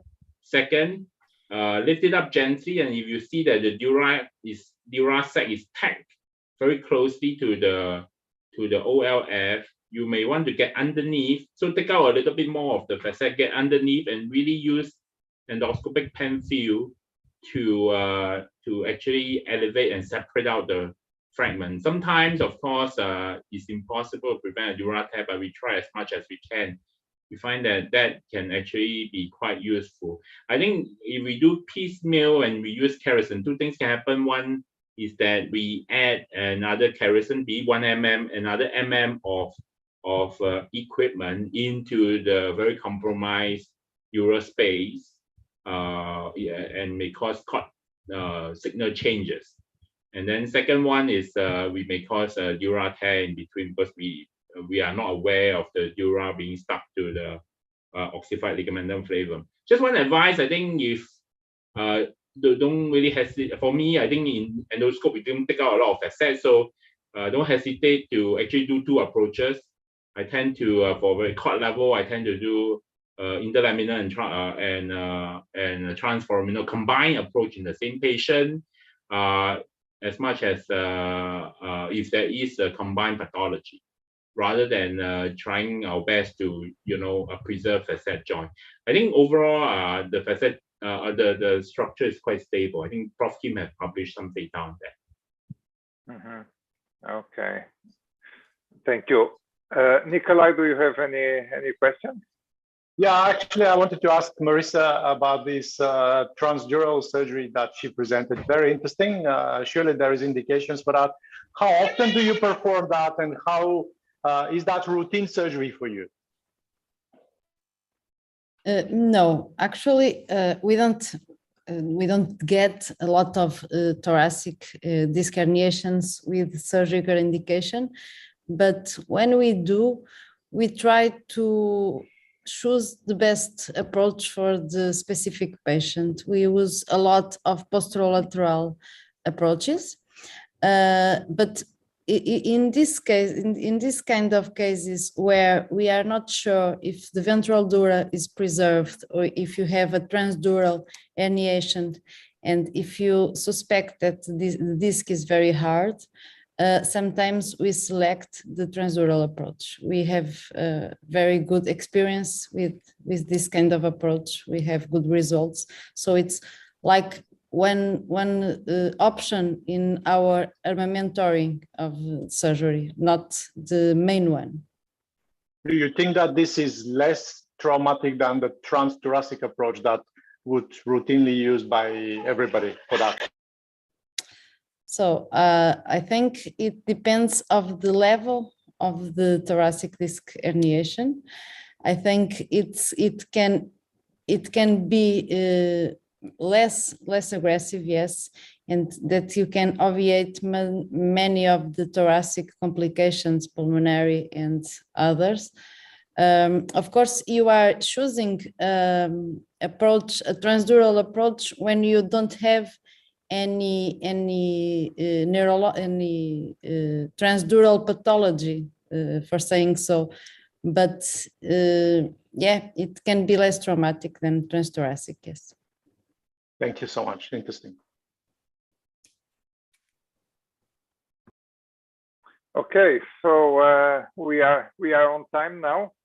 So I'd like to thank all presenters, and we will hand over to Said now before changing for next session. Thank you. I just want to announce WorldSpine 9. As you know, WorldSpine is very important. And this year also we will organize WorldSpine 9 in Athens, Greece, between 3 and 5th November. Actually, I would like to announce that abstract submission dates extended till 16th September. This is very important, and I would like to encourage you to submit your papers, and registration extended also till 22nd September. We have also a Best Abstract Award for young neurosurgeons and trainees. And as you can see here, for tier 1 and 2 and 3 countries, we have different awards like free membership and books, for example, deformity and minimally invasive surgery ebooks. I would like again to invite you to be part of this meeting. Thank you. Okay, thank you, Said. And with no further delays, we hand over to Vasilis and Doug to moderate next session on deformities. Thank you. Hi, Doug. Hi, Vasilis. Hi, Paolo. Thank you very much for the invitation. I would also like to invite everybody to the World Spinal 9 Congress in Athens, Greece, in the beginning of November.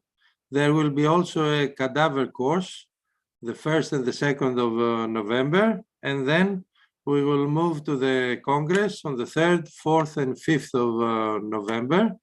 I hope you will choose our Congress because it's a really global Congress with very important speakers from all around the world. South America, Mexico, Indonesia, Korea, from all around the world. And we may proceed with the deformity session together with Doug. Doug, I would like to first ask for a presentation Joalan Mehta. He has some obligations and he would like to speak first. So Joalan Mehta will proceed with the correction of the scoliosis with magnetic rods. Joalan, are you present? Yes, I am. I'm just bringing my talk up. All right.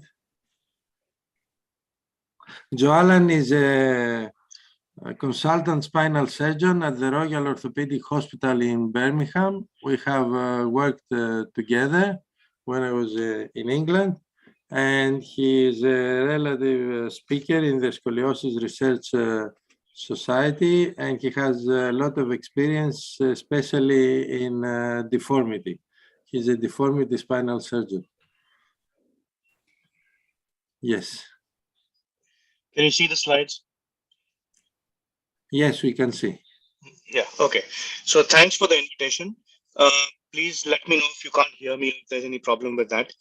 So my charge today is to talk about correction of the spine, particularly early onset scoliosis with the magnetic rod. So these are my disclosures.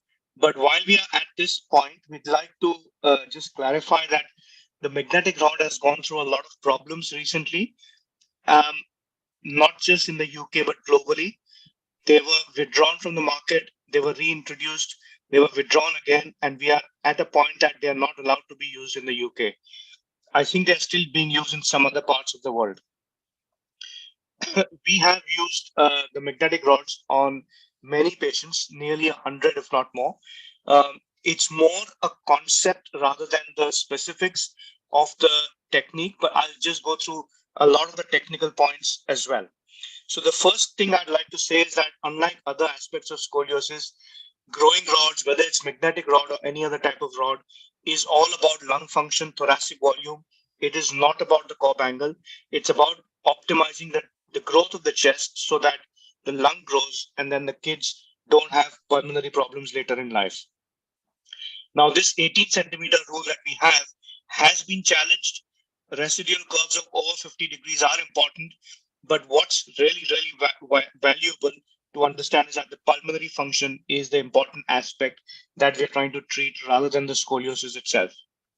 So these magnetic rods form a generic group of implants called distraction-based growing rods. You can either have manual distraction or you can have magnetic distractions. But this is really what it is. It's a distraction-based system where we are lengthening the posterior aspect and potentially allowing the spine to grow. Surgical technique, we always use STIVA, which is a total IV anesthesia. We use spinal cord monitoring for all the patients, whether that's primary, revision, or reinsertion. The patients usually prone on an Allen's table or on foam pads based on their weight. We use a small stretcher system or a normal 5.5 system based on the patient's weight and the size. Typically, I would say anyone under the weight of 25 kilograms, we use a small stretcher system. Surgery is usually through a midline incision, but what's important is that we just strip the top and bottom. The middle part of the spine is not touched. You don't strip the spine. All your implants sit on the fascia of submuscular. This is really important because you want the spine to keep growing. If you strip the middle part of the spine, there is autofuse, and that's a disaster for the patient. If the top and bottom that you expose, you want to fuse so that you have a fusion block at the top and bottom. So it's really important that the middle part of the spine is not seen at all. You can either tunnel the rods or you can have a long incision. That's an individual choice. So there are three components of a distraction-based growing rod. One is the proximal anchors, which are usually the screws or hooks. My preferred method is to have either two sets of screws and one set of hook on each side, or two screws and one screw and two sets of hooks on each side. If we are using a hook-based system, then I would use a crosslink. If it's a screw-based system, then I don't use a crosslink. The distal anchors are usually screws. You tend to go long. You don't have to go too short. It's really important to, again, keep in mind that we're doing this for the lungs, not so much for the spine. So in a big neuromuscular curve, sometimes it's worth going to the pelvis, but usually end vertebra or just more than that should be adequate. But the other point that we are talking about today are the growing rods. So you can have manual rods or you can have magnetically controlled growing rods, or what we call the magic rods. The rods themselves, you can have either one or two. This is an example of a patient that we had where we've used a combination of Vector and a magic rod, which is a 6 millimeter magic rod. If we can use two, it's preferred. It depends on the patient. Some patients are so small that you can't fit in two. If we do have two, it improves the distraction forces. There are two versions of the magnet. You have the standard and the offset orientations based on which direction the magnet is meant to move. So here we can see that you have the standard and the offset, one of each. It's really important that we don't have the magnets too close to each other because they can cross-talk between each other. They create a strong internal field and you need a higher distraction force. That can lead to mechanical problems, the rod not distracting, and something called clunking. And the clunking is based on the fact that there's in the mechanism, the magic mechanism, there's an actuator, there's a universal joint, and the actuator pin is a very small pin. It can fail, and it fails with normal day-to-day activities, not really with lengthening. And this is how we can actually see that the rod is lengthening. This is not an important part to know from the surgical standpoint, but it's really important to understand what the rod does while if we are to use them. The rods can fracture sometimes, and this can lead to the need for revision. If we are doing a revision case, then we take the rods out completely and replace it with a new rod starting from scratch. The newer versions of the magic rod are much more robust. This is a concept called stalling or clunking, where there's a decoupling of the ERC and the implant magnets. As a result, as you can see in slow motion, the rod is rotating, but not completely. It goes up to a point and then flips back to the position, and hence it doesn't go through the full cycle of rotation. So it doesn't distract when we do it externally. The other important aspect that we do a lot in Birmingham, I'd like to share with you, is something called annulotomy nucleectomy. We are one of the few units in, I would say, the world probably that still do a lot of anterior surgery for scoliosis. Yeah, the general concept is that in early onset scoliosis, especially when you're allowing the apex to grow, you should not touch the apex. The only part of the body that you can't, of the apex that you can possibly touch is the disc, and that again in a very, very selected and a technically selective way. So we have selected patients, you have a high curve magnitude, which is not very flexible. So we want to keep continued growth. So what we tend to do is the child is in a lateral position with a table break, standard thoracotomy, single lumen tube. And what we here see is that the apical discs, you incise them after you expose them, and you just remove the nucleus of the body. You don't touch the end plate at all.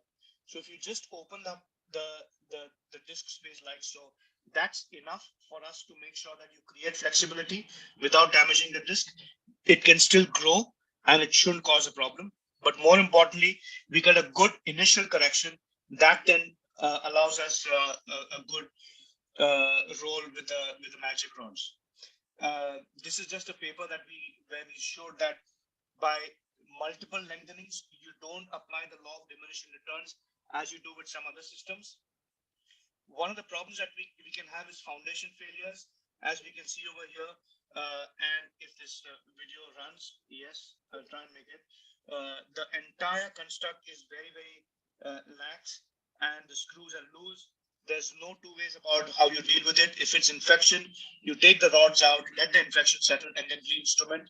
If it is just a mechanical loosening, then you upsize the screws and put in a bigger rod. In certain situations where you have to give a very, very sharp curve to the rod, like you have seen on the X-ray on the far right-hand side, it can actually go through the skin and can cause problems. And the other problem is proximal junctional failure. These systems are inherently kyphogenic, so you've got to really hyper-correct the rod and hyper-contour the rod, and that is really important. You can go as high as you need to. You can have rib anchors, hooks, doesn't matter. But what's important is that the proximal portion has to be curved as much as is required for the safe seating of the rod during the operation. So in other words, mitigating mechanical problems, end vertebra to end vertebra at the very least, good rod contouring, dual rods, optimal distraction intervals. The other problem that we see often is metallosis in this particular kind of system, where you have metal ion release, local tissue staining, local wear debris. And when we operate on these patients, I personally make sure that I remove all the debris that reduces the inflammatory load on the spine. This is how it looks in the real life setting. It's because of the metal ions that are spewed out into the tissue. Ken Chung from Hong Kong has done some really excellent work on what kind of metals you find in the bloodstream and what kind you find locally. So you can have either a local or systemic release, but it's really important to realize that when you do explant these rods, you send them off to the engineers for assessment, and you see these growth marks. That's where the metal comes from. And we've had patients that we've had this problem. As you can see, it's a very subtle finding on the video on your right, that you can have pistoning of the rod. We've had a problem where the O-ring fails and it comes disengaged. That was the initial reason why these rods were discontinued from the market. They've had to change some of the designs and go back to the original version to try and mitigate this problem. This is an example of the O-ring failure. No rocket science, take the rod out and put a new one in. Unfortunately, because these are not available freely, we have to use a lot of traditional growing rods, so we are swapping many of them for a traditional growing rod. And this here shows this video on the right shows that the rods are sometimes not very they don't slide in a very concentric manner. There's an off-axis loading, and that may perhaps lead to O-ring failure. But these are the factors that then lead to the problems that we encounter with the metallosis.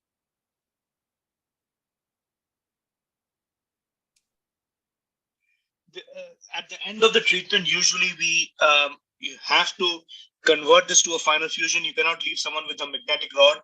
As you can see in this series of X-rays, the final fusion, you can get a little better correction.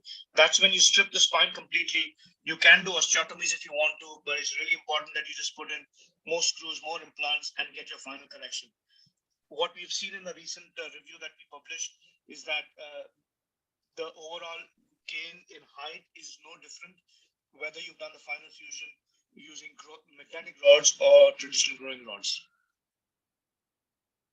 So the constant enemies of the growing rods are that crankshafting, distraction of a kyphosis is the paradox, and that's always a problem. But you've got to keep in mind that the more you lengthen, the less you lengthen. So you go through a phase of lengthening, and then you've got to get the patient back to the theater, take the rods out and put new rods in. So it's a very, very labor-intensive process, both for the surgeon and for the families. Surgical tips, just make sure that the proximal and distal anchors are well seated. You are very happy with the positioning. The initial correction has to be good. The rod contouring has to be good. Don't disturb the apex. Keep a close watch on the patient and the anchors and the lengthening right through the time period. So it's not a number game. It's all about the lungs. It's all about improving the clinical picture. And one way we can really keep a watch is by knowing that the kids are growing over 2.5 kilograms per year from 5 years to puberty. If you do want to measure T1, S1 heights on X-rays or sitting heights and vital capacity. Thank you. Thank you very much, Jalan.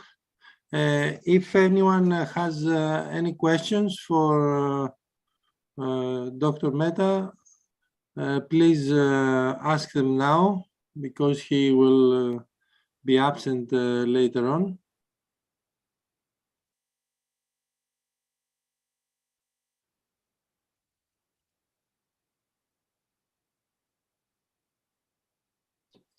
No questions? Let me ask you something myself, Joel. If we are on the first or second change of lengthening, and we observe a difficulty in gaining a length of even 1 centimeter, are you going to distract the patient under anesthesia in order to help the magnetic distraction of the device, or what? So what we've seen is some of these patients who are quite chubby, and there's a large distance between the external device and the magnetic rods can be a problem. The second problem can be actually locating the magnet during the distraction process. So in either case, there are times that you can do a little sedation, relax the muscles, and you can do a lengthening. The other thing to look for, obviously, is that there's no problem with the actuator pin. Sometimes there's a mechanism failure, and hence the rod is not lengthening. In that situation, it's really important to take the rod out and start again. And finally, if it's a very, very stiff curve, that may be one of the reasons why the forces of the rods are not strong enough to overcome the correction. So there are lots of factors, but you've got to really keep a close watch. And I personally feel that the first time that you do your index correction, that's the best chance of doing the maximum. So I would even do a annulotomy if I have to. All right. Thank you very much. Doug? Thank you. Thank you very much.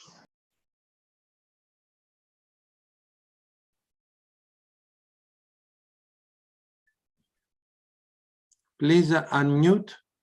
We cannot hear you. My microphone. Yeah. Okay. Yeah. So why don't we go ahead with your talk now to get back into the schedule? Yes. All right. Sorry. Let me share my screen.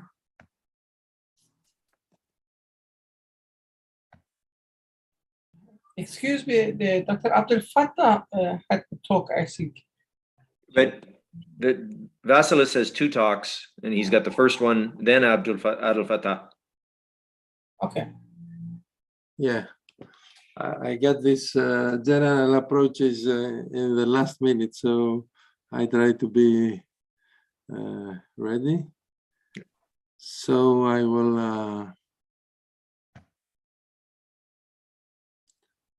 I have prepared some basic informations. The dorsal exposures include the middle line incision and laminectomy, or if we want to go more lateral, transpedicular and transfacet pedicle sparing. These are well-known techniques with low morbidity, but they have the disadvantage of limited exposure and potential destabilization, especially when we do a full laminectomy and we take also the facet. The transpedicular is also well known, access to more lateral situated lesions and minimal bone removal and destabilization, but it has limited ventral exposure and it's best for more and lateral lesions. The technique is about facet joint and pedicle caudal to the targeted disc that can be removed with a drill or more orthopedic instruments. This is the actual area that we are removing in order to get to the disc and get more movement, and we can extend that to the transverse process or 5 to 7 centimeters of the rib. The costotransversectomy has the medial, lateral, extracavitary, and extrapleural thoracotomy. The differences involve the route taken with respect to the erector spine and the angle of approach. We can go either with the midline linear incision called Menard or paraspinal called Kebner, and we retract the skin and the deep fascia, and then the trapezius and the erector spina is either the erector spina is either elevated from medial to lateral with a midline incision, which is usually the case for the most scoliosis operations, lateral to medial with Kepner, and we can divide transversely in smaller cases like hemivertebra. The rib is identified, isolated, and disarticulated. We follow the neurovascular bundle to the foramen and the thecal sac, and sometimes we need to remove 1 or 2 ribs for adequate exposure. This is the neurovascular bundle. We take the costotraverse and we identify the bundle. Usually we follow it through the lateral extracavitary with 5 to 7 centimeters of the rib, and then we have very good lateral approach, and you can even extend it all the way posteriorly of the aorta in order to have a more anterior section. There are also the lateral extrapleural approach. It's a midline incision, and then we go all the way laterally. It can go through the trapezius and rhomboid muscles if we want to be close to the cervicothoracic area, or in lower levels. We dissect the paraspinal muscles, as you can see here, and the erector spina medially. We dissect the paraspinal muscles, and then we have all this area for access. The more osteotomies we make in more levels, the best it is for mobilization of very stiff parts of the scoliosis. And we protect the neurovascular bundle by doyen rib dissector, and we detach. And then we can take out the ribs dissected, and we can remove them or take them out completely, and then have a more anterior access. Usually this is the part that we expect bleeding. We need to be careful with that. And the parietal pleura is dissected from the rib remnant with a sponge stick. And we have the vertebral body laterally. The advantages are simultaneous ventral and dorsal exposure. The neural elements are visualized during decompression, and we may avoid the morbidity of the transthoracic approach, even though we can identify some blood later on the lower parts of the pleura. Disadvantages is large soft tissue exposure, technically demanding, and the blood loss may be considerable.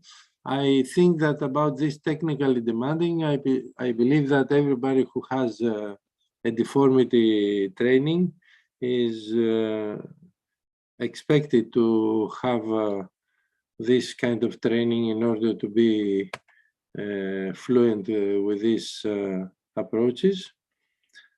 The disadvantages is a poor visualization across the midline and difficult to plan ventrolateral hardware.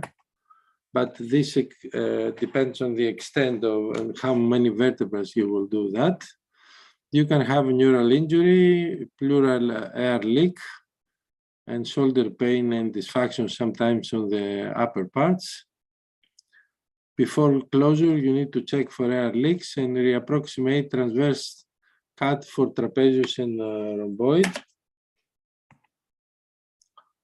We have the thoracotomy for the lateral thoracotomy for third, fifth, or 10th rib. It depends on how higher level of thoracotomy we need to make. The ventral pathologies for T1 to L3, and we position the patient in lateral decubitus with the left side up, and prep the whole area anteriorly until the abdomen. We see the T1 to T3 incision from the lateral paraspinous area of T1 to the costal cartilage of L3. This is supposed to be the most difficult.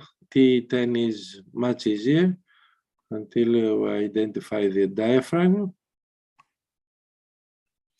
And we identify the ribs of the level that we want to go. We dissect the periosteum again with doyen and identify the neurovascular bundle, and the rib spreader is placed in order to protect the lung, and identify the disc space that we want to release by also protecting the vascular bundle of the middle of the vertebra. We always need to check before we dissect the vascular bundle that we have proper function of the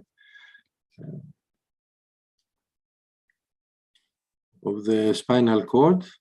And first we try to compress the bundle and see for 1 and 2 minutes if we have any changes in the spinal cord function, and then we make the cut.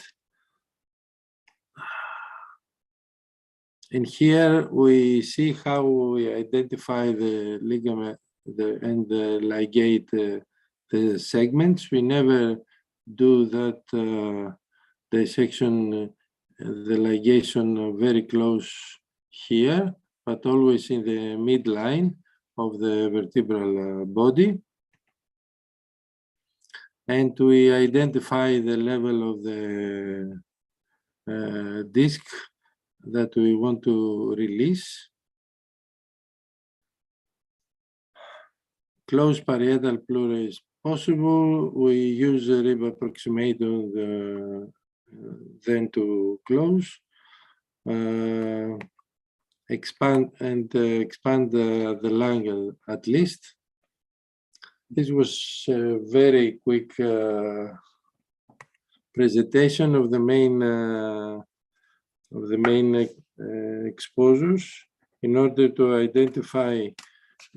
Now we do the midline incision mainly, the posterior one, and only if we have special problems and very stiff short curves or a hemivertebra, we go laterally or anterolaterally. Thank you about that. Thank you, Vasilis. Now, Obad, are you available at the moment? He had to go off and see a patient. I'm just texting with him. Okay. We can proceed with Thanos Chirikos. Okay. He's available. Okay. Thano, are you ready to start? You're muted, Thanos.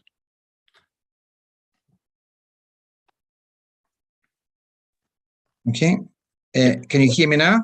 Yes. Yes. Thank you. Perfect. Let me just see. Let me present you Thanos. Thanos Chirikos is the director of the Department for Deformity and Scoliosis Surgery in Edinburgh, Scotland, in the UK, and he has great experience. He was the one who succeeded Mr. McMaster, who did the classification for the congenital scoliosis. It's a department with great tradition in scoliosis operations, and we are very happy to have you here. Thank you very much. Well, thank you. It's my honor and it's my great opportunity. Can you see my screen? Yes. Oh, perfect. Okay. So I've been asked by Vasilis in our conversation to go through vertebral body tethering, which is a new technique, well, relatively new technique, but there's still a lot of discussion around it, and there's a lot of controversy. So I'll try to give you a sort of a critical approach into it and try to bring some points that I think are of interest. I have no disclosure. So this is the first case I wanted to present as an opening to this conversation, and this is a good example. I'm afraid I'm going to show you some bad examples as well, but this is a nearly 14-year-old patient with an adolescent idiopathic scoliosis, right thoracic, left lumbar curve, and you can see at that stage he had a vertebral body tethering. This is not immediate post-op, but about a year post-op. The only tethering, only went to the thoracic spine. The lumbar spine spontaneously improved, and that is a very good result. It doesn't necessarily happen at all times, but because this patient was slightly older, so a bit more mature, that corrected well, and it didn't progress. You can see the very common problem of the tethering, which is the breakage of the tether that usually occurs between the last two levels, so the distal two levels of the tether, and luckily that didn't affect the final outcome. So this is the patient at the age of nearly 17, at the end here with a good result and a stable spine. So the natural history here is that the tether is very likely to break, if not break at all times, But in this case, the patient has a balanced spine, and the main advantage here is that he retained lumbar flexibility.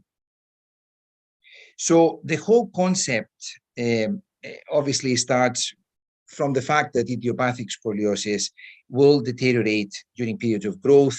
And we know that Russell Hibbs described about, well, nearly 100 years back now, the fusion technique with lots of advantages over the years. Initially, it was just bone grafting. Obviously, that's pre-instrumentation.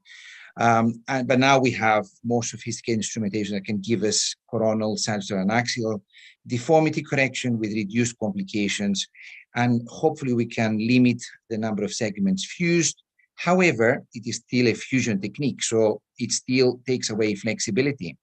So the concept of tethering was to modulate anterior vertebral body growth and harvest this growth in order to correct the deformity. So stop the deforming force on the convex side of the curve and allow the concave side to gradually correct over time.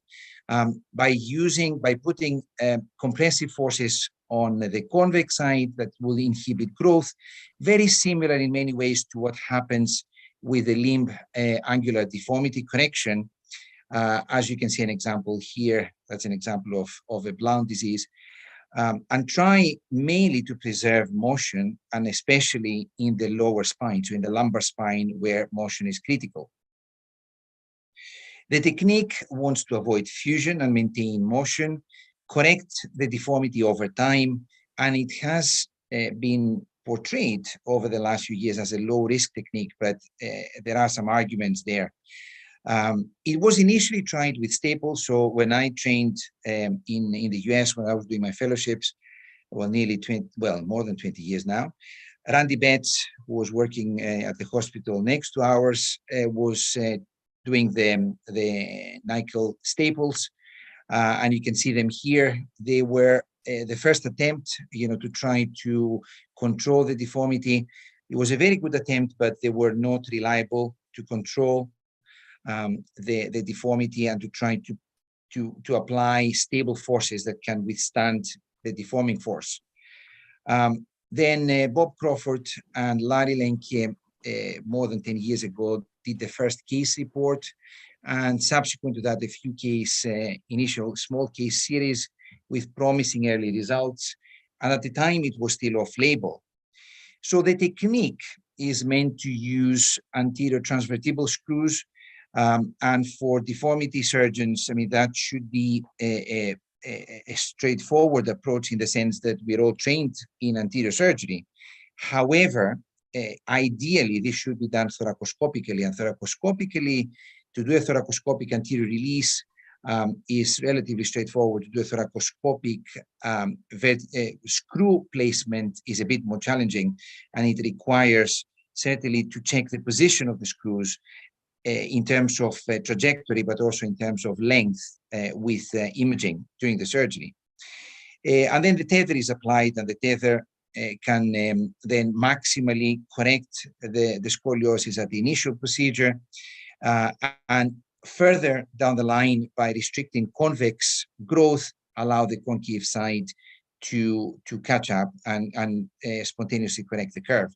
This is the concept behind it. Now, the compressive forces are applied on the convexity. It should ideally be done as a minimally invasive, so as a thoracoscopic approach. And I'm saying it should because lots of colleagues are doing it through a thoracotomy, whether it's a traditional thoracotomy through the bed of a rib, through a sort of oblique exposure on the convex side of the curve, or through a vertical incision under the armpit to try to produce a more cosmetic scar, and multiple interscapular incisions. So either or obviously is not a minimally invasive approach, and it's not a sort of a cosmetically favorable approach. The screws, it's very important to check the trajectory. So the trajectory can be quite difficult, especially if you go above T5, and if you go below L4, it's almost not possible to do it. They can pull out or they can migrate, and they have to be bicortical, but at the same time, they shouldn't cross the opposite side to the point that they can injure the vessels. The tether is meant to maintain constant movement but prevent fusion, but it does often fail, and you can understand why it fails, because there is still some movement, and the weak link is usually the last mobile segment, so that's where it tends to fail. What is not clear is how many levels you include, how much tension you apply, and the traditional teaching is that you're trying to maximally correct at the initial procedure, but again, this is on the basis of anecdotal experience and not necessarily on evidence. So I think the controversies come from these following questions. So when should the tether be placed? So what is the ideal timing? What's the age? What is the sound design or the risk grade? And the risk grade, we know it's much less accurate. So the Saunders grading is much more effective to try to give us an idea. But can that be used, for instance, in younger patients, not the AIS group, but the JIS or the early onset? How much tension should be given? Again, there's no evidence behind it. What happens if the tether breaks? I mean, do we have to always revise it? And what happens long term? I mean, long term, you'd expect that if the spine is still mobile, the tether will always break. And how can we avoid or reduce the risk of complications? And there are risks for vascular injuries, there are risks of pulmonary complications, and certainly if you're going to go back to a revision procedure into the chest, we all of us who do anterior surgery know that the lung will be stuck to the pleura. So you end up, in order to approach the spine, you often end up having to release the lung. And in that process, you may injure the lung and end up having to take part of it off, which certainly it's not a non-consequential procedure, and it's not a minimally invasive procedure.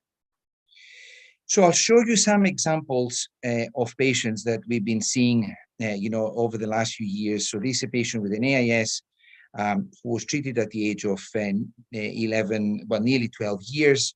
You can see the tether was placed, and you can see how, this tether has broken. It's also very flat in the sensory plane, which the anterior instrumentation should be kyphogenic, so it should be able to restore the sensory plane, but that's purely because of the failure of the tether. So you can see that was revised, and this is the result towards the end of growth. So this is a good result in terms of controlling the deformity, but again, needed 2 procedures. This is an example, again, of a cord failure in a slightly older patient, so at the age of 14, but slightly more severe curve. You can see that the cord has failed, and in this case, of course, there's recurrence of the deformity, so there is a debate whether there should be a revision procedure. An example of a younger patient, so this is a patient at the age of 10, so there could be argument here whether it's an AIS or whether it's actually a JIS that presented slightly later. You can see the patient was initially braced, couldn't tolerate the brace, so the tethering was performed in the thoracic spine. This is not one of our cases, but it's one of the cases that we are monitoring. Was operated actually at the Shriners Hospital in Philadelphia. The tether was done in the thoracic spine, which was probably not the right decision given the fact that this is a very young patient. And you can see how over time, I mean, this is reasonably controlled, but then the bottom curve started progressing, and then the patient went back into a brace, and now she's getting towards the end of growth. So there's an argument whether we need to consider a fusion for the lumbar spine, which defeats the whole purpose. There's another example of a problematic, probably initial procedure where, this was the very first X-ray of the patient at the age of 11. The patient was placed in a brace, couldn't tolerate the brace, so was tethered. That was performed by one of our colleagues in Germany. And you can see how the bottom curve is now coming back because of the failure of the tether at the last mobile segment. But also, most importantly, the top curve is gradually progressing. There is much more add-on deformity in the thoracic spine, and this patient is now scheduled for a posterior spinal fusion, which will have to cover both curves to try to also rectify the problem with the failure of the tether at the bottom lumbar segment. This is a more severe complication. This is a patient who, during the initial procedure, which again was done in another center, had a rupture of the aorta during the lumbar tethering. And you can see why they had to stop at this stage, because that was the stage where the vascular injury occurred. The patient had to go through resuscitation and survive, but actually arrested for 7 minutes. So I think it's miraculous that the patient survived, but done well. Thoracic tether is in place, but eventually broke. And the patient was determined to have a revision procedure, so underwent a subsequent retethering procedure. It's not something we would recommend, but was performed by a colleague in another place. And you can see how, again, a rare example, but you can see a spontaneous fusion of 3 of the lumbar segments that occurred over time, which has to be related to the fact that they have gone into the disc, which is not what it's meant to be. You're not meant to touch, the discs. If you touch the discs, then of course you affect mobility. And this is an example of a patient with a JIS, so a juvenile idiopathic triple curve, so mainly double thoracic with a lesser lumbar curve, and initially in a brace. The brace, allowed us to buy some time. At this stage, the patient wouldn't tolerate the brace anymore and decided to go for the tethering procedure in another center. You can see the initial stages. They tethered the right thoracic curve. Obviously, the left upper thoracic is impossible to tether. You cannot access it. The lumbar curve was a secondary curve, so the point was to avoid going to the lumbar spine. But you can see over time that again failed. It was never revised, so some of the curve came back. And this is the end result where we're now at the age of 15, so close to the end of growth with a nearly 50-degree curve. So there is a strong argument again, whether the fusion would be indicated or not. For the time being, we're waiting to see, but I wouldn't consider this a good result. If you see, we are pretty much with the tethering that was performed at the other center, we are almost where we started at the very beginning. So I think there's a big argument whether this is a low-risk procedure, and there are reported complications, all the list that you can see here, from anesthetic problems to some neurological problems, issues with the instrumentation, issues with injury to the vessels or the lungs, potentially the heart. It's not reported, but the lungs has been failure of the tether to modulate growth, and again that reflects to the fact that it's very difficult to predict accurately the best timing to do this. So you may overcorrect, or you may undercorrect, or you may end up with a need for more revisions purely because there's so much growth and there's so much force into the deformity that the tether breaks. There is a risk for pleural scarring, and this would be a major issue for revision surgery. There can be back pain, and some of the patients that we follow up have back pain, despite the fact that they have a relatively stable spine, and there's a risk of a surgical site infection. So in 2019, the FDA decided to have an investigational device exemption for the VBT. So it started to be used more widely for Lenke 1, so thoracic curves that failed bracing. And the indication was to do it thoracoscopically or mini open. And these were the curves that were initially indicated. So 30 to 60 degrees that are quite flexible, and the saw design is 5 or less. RISER is not necessarily that applicable. And the success was determined as a Cobb angle at the end of treatment of less than 40 degrees. But obviously outcomes would be important to be collected as well.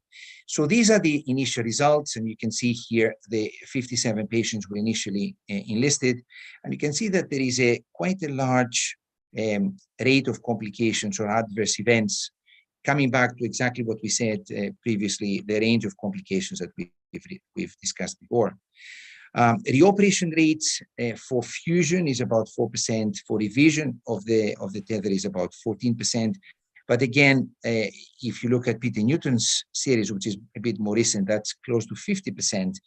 And I think we have to argue that if all failed tethers were revised, then the rate of revision would be much higher than the 14% that the FDA reports, or the 16% that the Canadian study reported.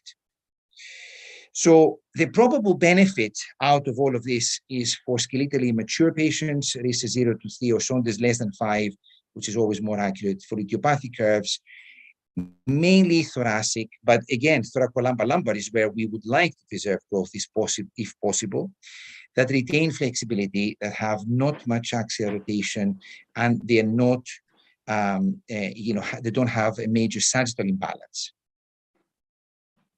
So in our society, so in the UK, we looked into this carefully, and we are in the process of starting a very closely monitored research type of cohort study where we want to try to monitor very closely where we think that this can be applicable, but monitor the results within a sort of a public type of system like the British NHS, which is in many ways easier in the sense that we can monitor all our results across the whole of the UK, because everybody reports our outcomes within the British Spine Registry. So it's very easy then to go back and look into rates of complications, outcomes, in terms of curves, in terms of patient-reported outcomes, and it does apply also the patient perception into the results. So long-term outcomes, I think, is a problem, and we don't have that. Of course, we wouldn't have that for any new technique, but I think these are points more for thought than for anything else. So what is the reoperation rate? I think it's not clear yet. What is the risk of spontaneous fusion? I think in a very simplistic way, you would say that either long-term, either the tether will fail or the spine will fuse. One of the two is going to happen. There's no way that we can expect that the tether will stay stable for like long-term follow-up. Like any material, it will gradually fail if there is still movement. If there is no movement, that means that the tether acted as a fusion, basically, which defeats the whole purpose. What are the patient outcomes? I think this is very important, and this is something that we need to start collecting now as we move on and as we have more experience. What does compression do to the discs? And I think this is very important to the lumbar spine. So we maximally compress. The traditional teaching is that, trying to maximally correct at your index procedure. But if you maximally compress the discs in the lumbar spine, I mean, you precipitate the degenerative process. What is the retained mobility? And I think this has to be documented more closely. And what are the effects on PFT, so on pulmonary function tests, which we don't have yet. Now, meanwhile, of course, this is portrayed as a minimally invasive technique with very few complications. And I would sort of try to urge you to stay away from this sort of concept, which is the extended concept from the VBT to what is mentioned as anterior scoliosis correction, which extends the indications to not only growing patients, but also adults or patients who are close to adult completion of skeletal growth, to more complex curves, to curves that are much more than the lesser degrees that where the VBT has been tried, and that are not necessarily flexible. So this is effectively an anterior instrumented procedure, like a fusion procedure, but with the use of a tether. I don't see that this has any relevance to the VBT, but it's something new that has been discussed in the last few years, and I don't think that is a very good idea. So coming back to take home thoughts, I would say, rather than messages, because where there is no strong evidence, it's more thoughts than solid evidence. I would say that the indications for the VBT where we are now is that they may correct the coronal deformity in thoracic AIS, and this is probably where it is more effective in a predictable way. And you would expect actually that for thoracic AIS, because it's an anterior-based implant, it's in the anterior column, it should recreate the sides of balance, should recreate thoracic kyphosis. Of course, the placement of the screws more anteriorly and with a better trajectory is important to be able to do that. But that's where you'd expect that the hypokyphotic effect of scoliosis should be corrected. But it applies to small and flexible curves and not particularly young patients. So where we really need, an answer, which is the early onset patients, we don't really have it through the VBT.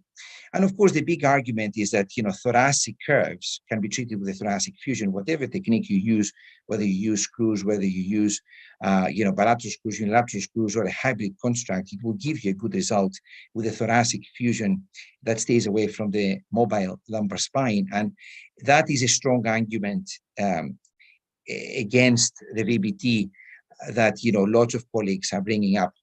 So ideally, where we would like this to work is for early onset curves where we don't currently have a good answer.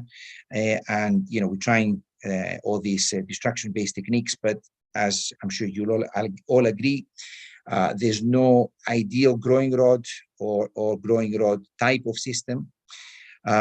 We would like it to work for thoracolumbar curves where we want to maintain flexibility, but this is again where it's difficult to expect that the maximally compressed disc in the lumbar spine will remain healthy.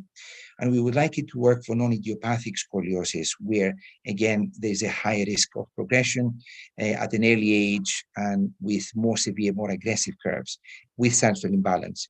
So this is where ideally the VBT can have a very big role, but it's not proven or nowhere close as yet. So it's certainly not a low risk, and it has not demonstrated reasonable safety, I think, yet. And remember that, of course, scoliosis is not a life-threatening situation. I don't think we have sufficient evidence for widespread use, but we have probably enough evidence to use it as part of very clearly controlled cohort studies. And it should be, designated in prospective studies, very closely monitor results through registries, whether it's the SRS registry, whether it's the British Scoliosis Society, what we call the British Spine Registry, in terms of monitoring the complications, whether it's perioperative or postoperative. And I think PROMs are very important. So we need to see how these patients respond. How do they respond post-op? How do they respond mid-term? We don't have long-term yet, but we should have mid-term results. Thank you very much for this opportunity. Thank you. Thank you very much, Thanos. In the interests of Adel Fattah Saoud's got some other things he needs to be doing. We'll not do questions now. We'll just go straight to Adel Fattah. Adel Fattah, or Obad, is a long old friend from Cairo. He is the vice president of Ain Shams University and a very experienced spine surgeon doing a fair bit of deformity. Adel Fattah.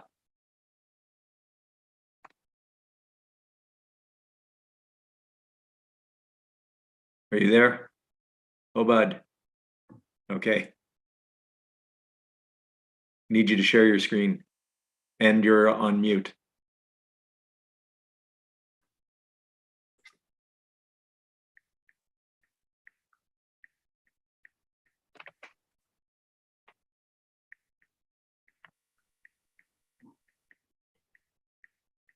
And I cannot share screen as well. I'm not allowed to unmute myself, and I'm not allowed to share screen. You're unmuted now. Obad? Okay, I'm not allowed to share my screen. It's coming from the administrator. So you can share now. Okay. Okay. There you go. Okay.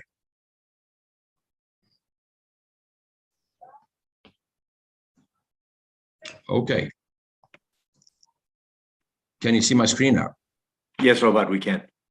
Okay. Thank you for giving me this opportunity to join your very successful meeting. The only thing is that I shouldn't share in anything happening on Sunday because everyone seemed to be in a relaxing mood and at home. And the problem that I'm working and I'm doing this in between patients, so it's my problem. I'm sorry for that. Sorry from us also, but we were not trying to cause you any problem. No, it's okay. So I will skip sharing anything happening on Sunday afterwards. Okay, I've been asked to talk about some of the scoliosis correction maneuvers, and why I'm saying some, because it's impossible definitely to talk about every maneuver or at least some of them in 10 minutes as I've been instructed to do. But I will try to give a case example of a scoliosis correction maneuver in degenerative scoliosis. And this would give some idea about how we deal with the problem of correction of our scoliosis. This is a case example. I'm following a format that's been given to me by Dr. Naderi. I will try to abide by the time limits. This is before giving the case example. This is how I deal with operative treatment of cases of degenerative scoliosis when they are really indicated for surgery. I like to use the Linky Silva or Silva Linky 6 levels of operative treatment that starts from decompression alone into inclusion of osteotomies for specific deformities. There's no enough time to just explain all this, but I recommend this for further reading for those who are not using this method. It's usually very helpful in my hands. The question before talking about any case or seeing if it is indicated for surgery or not, and also for seeing what you're going to do for this patient, is asking yourself a couple of questions. Where is the pathology? What are the symptoms and the clinical scenario? And would this clinical scenario is really following the pathology that you're seeing in your images? They should coapt or be related to each other, and then find the solution for the patient's problems and then execute them. So this is a case, 78 years old female, long history of back pain. This is very important. Back pain is one of the main issues. It's worsening now and becoming intractable with all the conservative measures that we all know. There is a worsening radiculopathy of L2, 3, 4, 5, and the gait is changing with more folds. And also, there is right-sided partial drop foot that gets drop foot and toes, and it's really getting worse and worse by time. And from the anesthesia point of view, she's fit for surgery. This is the initial radiographs. I'm not going to show all the radiographs. Of course, we are doing standing films, and there's no also enough time to talk about all the measurements that we are going to take, and the importance of sagittal alignment as well. Also, the CT is very important. It's not showing the configuration of the pedicles and where are the pedicles that we can use and where are the pedicles that are not there. But it shows also the position of osteophytes that might stop you from correction, and you need to deal with them before doing your correction maneuvers. And this specific case, I would have chosen, and this is what I've chosen for it, the level 5 treatment. The level 5 treatment is actually correcting and fixing and trying to fuse all the segments, not only the lumbar segments, but also the compensatory curve of the thoracic spine. Why is this in this specific case? To give you some idea on how we take the decision. There is a primary back pain, so it's not only radiculopathy, and it's not only roots that you need to deal with. it's the back pain that needs to be addressed. Clinical correlation between the symptoms and the radiculopathy and where the MRI and CT is showing you nerve roots that are compressed is very important. This curve, the primary curve is more than 45 degrees. And also, if you look well here, there is subluxation of the vertebrae, especially at the apex of the deformity of more than 2 millimeters. The thing that makes us go with the fixation upwards to the thoracic spine is that there is a thoracic hyperkyphosis that you can see here, and also patient seems to be really decompensated on clinical examination, and that means that and also there is global or coronal imbalance in the measurements that we need to take care of, all the measurements around the pelvis as well. So we need also to deal with this fact. So we need to go to the dorsal spine, and we need also to go to the pelvis because it's part of the problem. So this is what we opted to do, fixation of all the segments with the help of some interbody cages and going to the ilium. I'm now going to show some maneuvers that we use to correct the scoliosis during our work, and giving some pearls about these surgeries. I'm doing some videos on a model especially prepared for this. This is one of the tricks, to go to the concavity and do distraction on the concave side. So this is actually one of the tricks, distraction of the concave side. But be sure that you decompress the roots, because usually what happens is that osteophytes do present more at the concave side. So decompression is really needed before you do that. And you can do also distraction from the concave side and compression from the convex side. So this is the other way of doing that.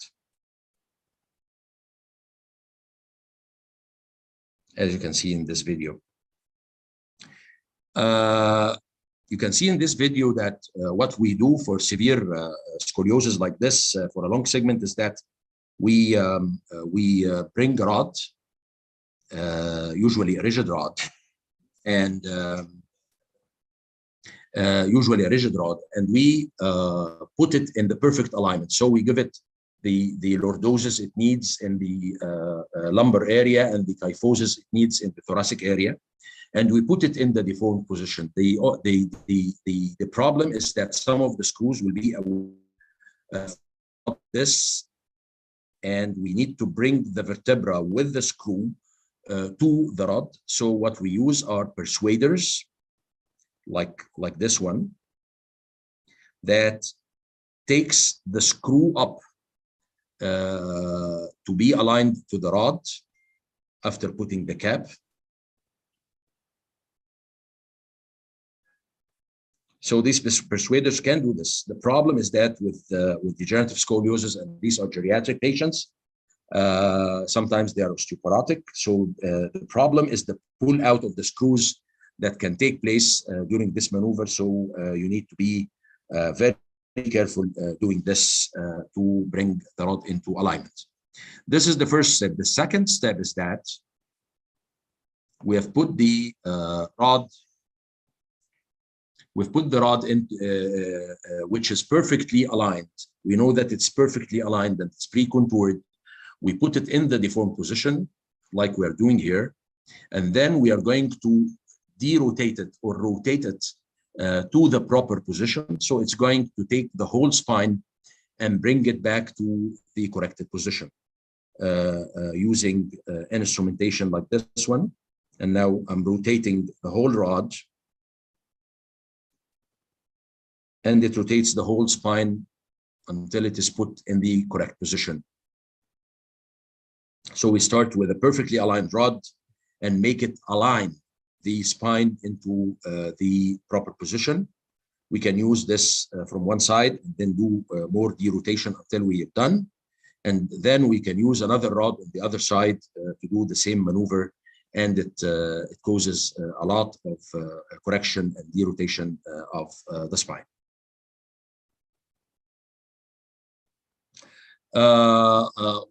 Some of the curves. What are the real indications of operative treatment of degenerative scoliosis? Failed non-operative pain management. When correlation occurs, and this is very important, between clinical and specific radiographs finding, and you can relate the radicular pain to the sites of real compression on patients' images.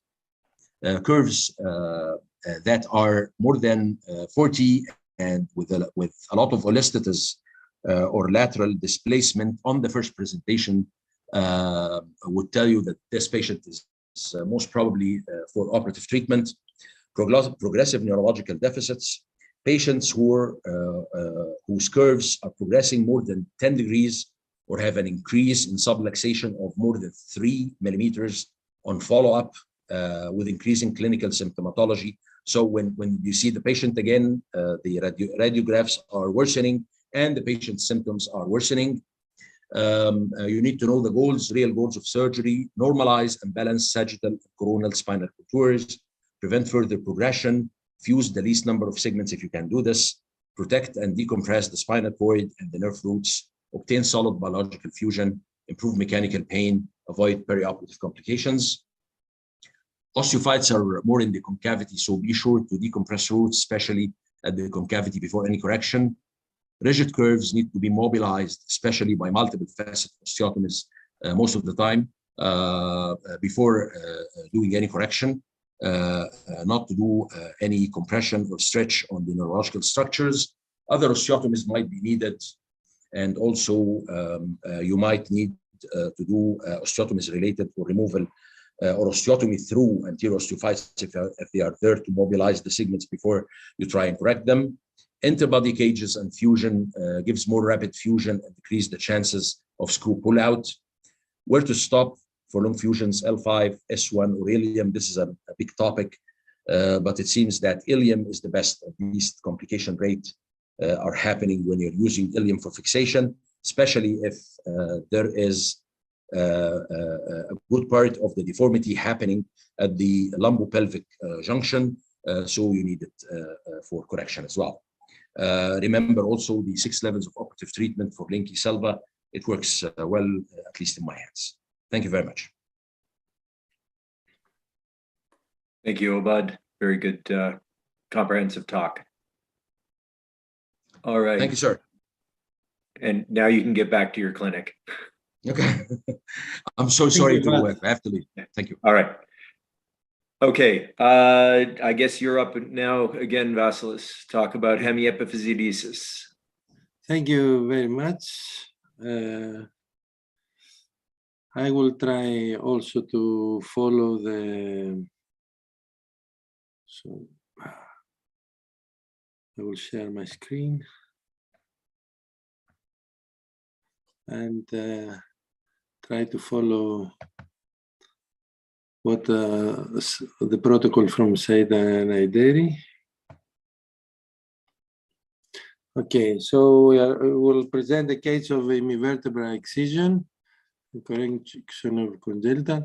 The McMaster classification talks about congenital scoliosis of 2 kinds: failure of formation and failure of segmentation. We have the formation of hemivertebrae or a whole vertebra with hemivertebra. The worst case scenario is the one that the hemivertebra is completely separated from the above and the lower vertebra because it grows independently. It has a rib with it and it causes scoliosis. And if it's posterior, it causes kyphosis also. And then we have the failure of separation. And this is the worst case scenario again, that it's a bar which connects 3 or 4 vertebrae, and the lateral part, the other part, is separated with hemivertebrae. So these are the 3 worst case scenarios. and we can see the great scoliosis that they produce, especially this case. These are all our cases, and the great kyphosis that can produce an unsegmented bar, especially when it's anterior. The risk of progression is very, sometimes the 1/4 of the cases are non-progressive. So in the beginning, we just observe the case. When the scoliosis is between 5 and 30 degrees, the risk of progression is only 25%. But when the scoliosis is above 30 degrees, the risk of progression is more than 50%. And I want to pay your attention to the other anomalies that they follow, because at the same time, on the 6th week of the growth, you have you can have genitourinary problems up to 40%, and also problems with the heart, cardiac problems in 25%. So please, when you see a congenital anomaly, which is a rare case, I have to say, 1 in 10,000 new births, when you see a case of congenital anomaly in the spine, you need to immediately check for the genitourinary anomalies and cardiac anomalies too. This is a message that I want to pass. The treatment principles can be in situ fusion. In case that we are very early, the scoliosis is just above 30 degrees, and we just stabilize the patient in the scoliosis that there is there. Then we have the growing rods. If the patient is very young, we are only doing the manual growing rods, not the magnetic. They are also very, very expensive outside in Greece. And this is a case after 3 attempts every 6 months. And this is after 3 years, 1 attempt every 6 months. And there was 1 breakage of the rods that they were replaced. Then we have, for the very young patients, the Vector, which is a chest wall expansion support. And we need always to remember this. This is a case with multiple congenital anomalies. There are only 9 ribs in this thoracic cage. This is a case for Vector, but we also identified that a lot of deformity was in the cervicothoracic area. You see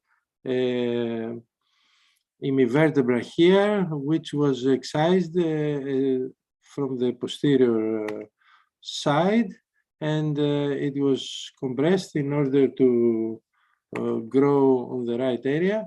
Now, today's hemivertebra case is a female of 15 years old. The hemivertebra was on the right side of the T10. It was a posterior hemivertebra causing scoliosis and kyphosis. And the scoliosis was 65 degrees, and the thoracic kyphosis was 70 degrees. We used posterior approach, complete hemivertebra resection, and instrumented fusion due to the age and due to that we were very close to the thoracolumbar area.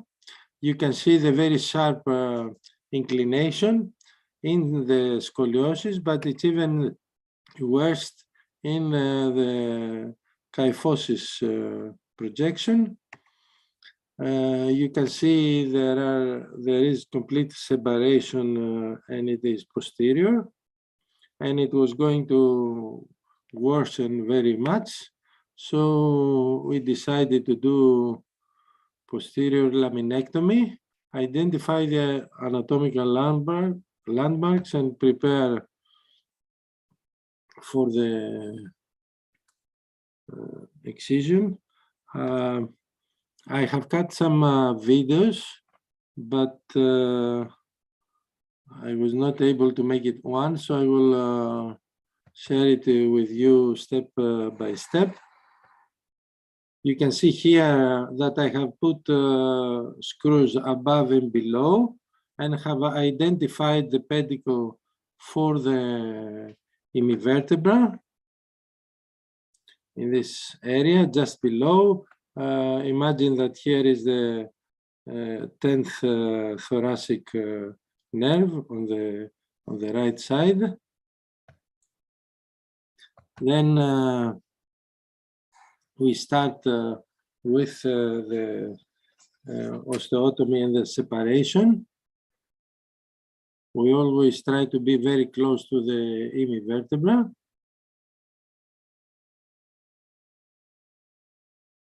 Neurophysiology control is there. This is where the pleura is.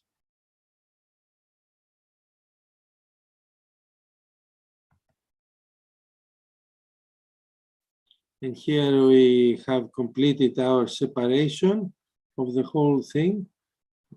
This is a less dangerous area. This is the area that we need to be careful, and especially here.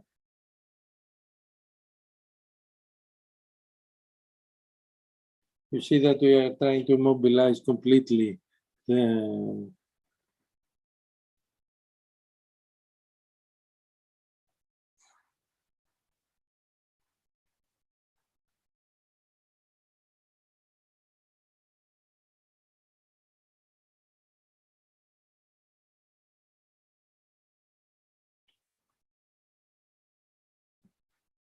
Here is the spinal cord. You see the palpating.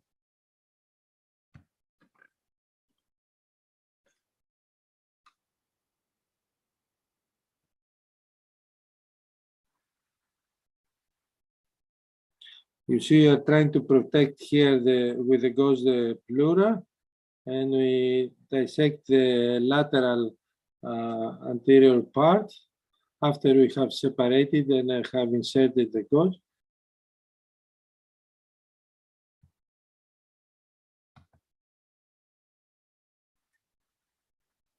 We are doing now the discectomy of between the above and the lower vertebrae after we have completely resected all the portions of the hemivertebra.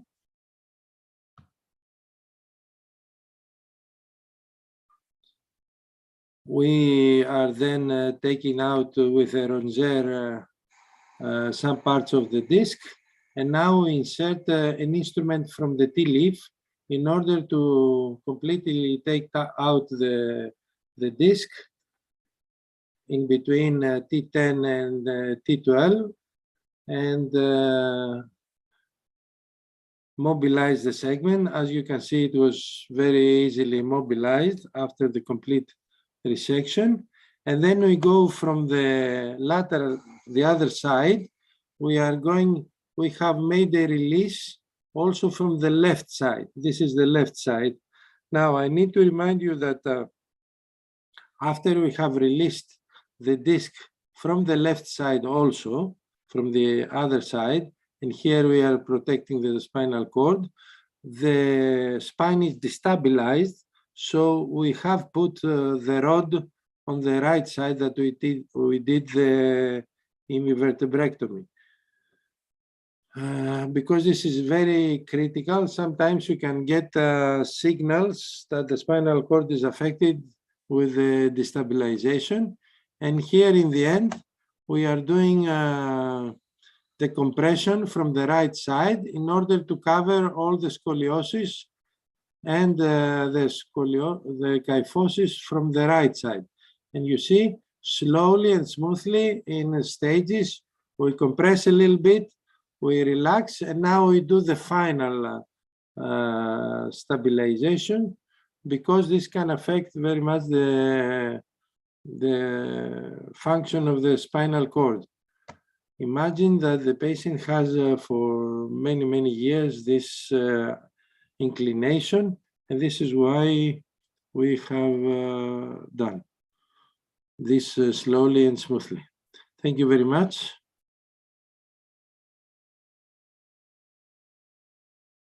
So I have completed my presentation. Okay. Do you have a post-op film or? Yes, just a minute.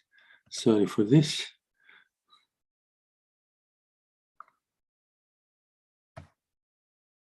So this was the kyphosis before, and this is the correction.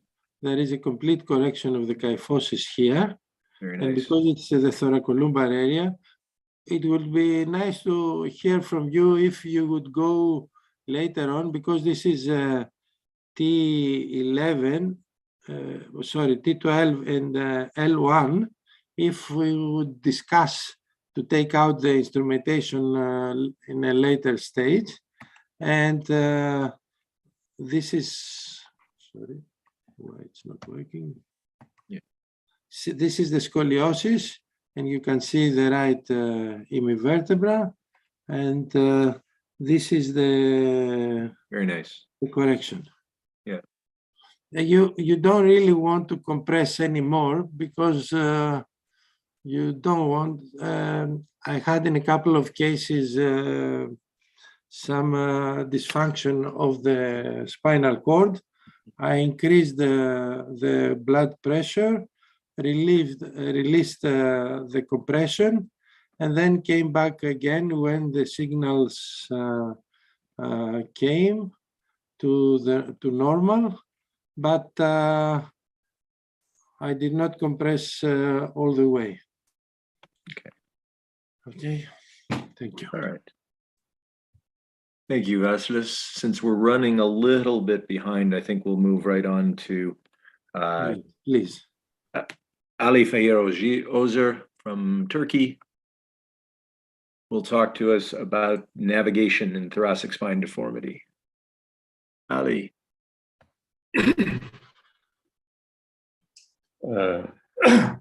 I'm in here. Can you hear me? Yes, we can.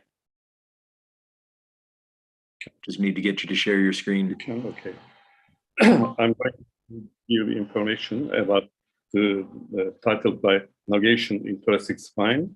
The presentation is prepared according to the format given by the organization committee, and the presentation consists of 3 parts. The first part is information of a case, and the second part I will share navigation of thoracic spine, and the third part I am going to give some important points about thoracic spine navigation. My presentation is will be uploaded from Istanbul. I will prepare a presentation. We are not seeing your presentation. Yeah, I think it will come soon.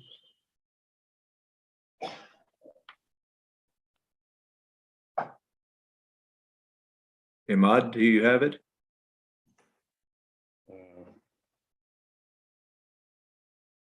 What is that? Do you have Ali's presentation, or who has Ali's presentation? I don't think I have it. Can you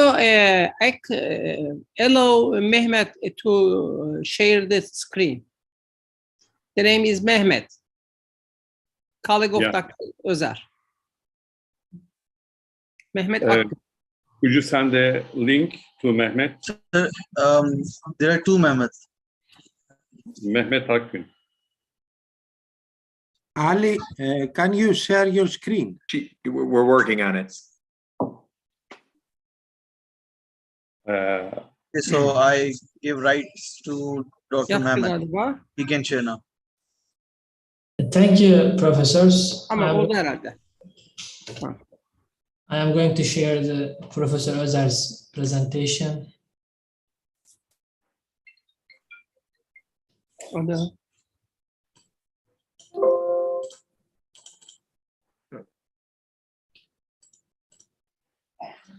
Now, did you see my screen? Yes. Okay. Dear professors, today we will share with you a case of congenital kyphoscoliosis.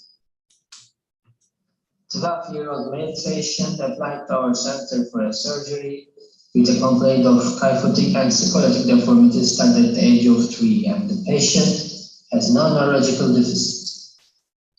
We see the anteroposterior and lateral radiographs of the patient and the curve angle of rotoscoliosis.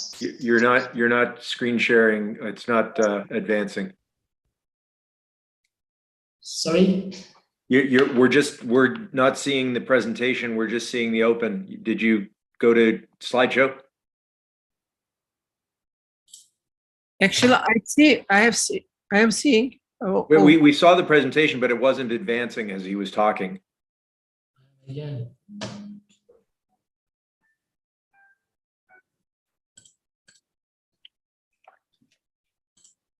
So now. Okay, this is the third slide. Yes, and this is the first slide. Can you do the slideshow so that we can see the whole screen? I am now doing the slideshow. Sorry. Don't you?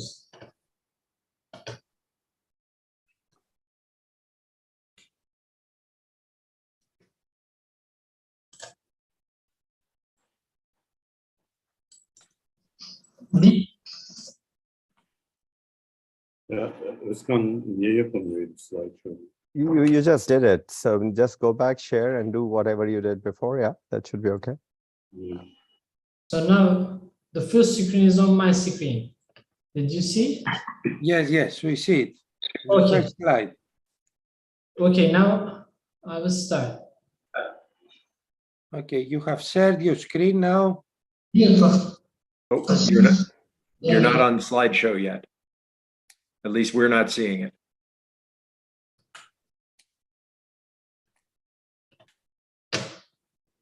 Okay, that's the screen advancing. Just go ahead. Yeah, just go. Okay, did you see my screen?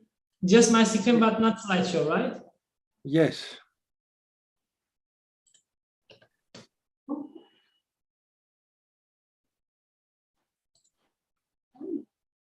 What about now? No slideshow, but it's okay. Just continue.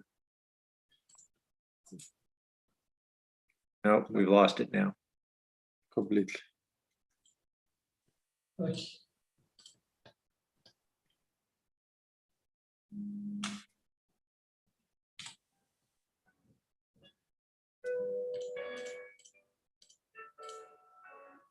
Efendim hocam. It's okay. You just continue like that. Şu an görünmüyor mu son şey? Tamam. Okay.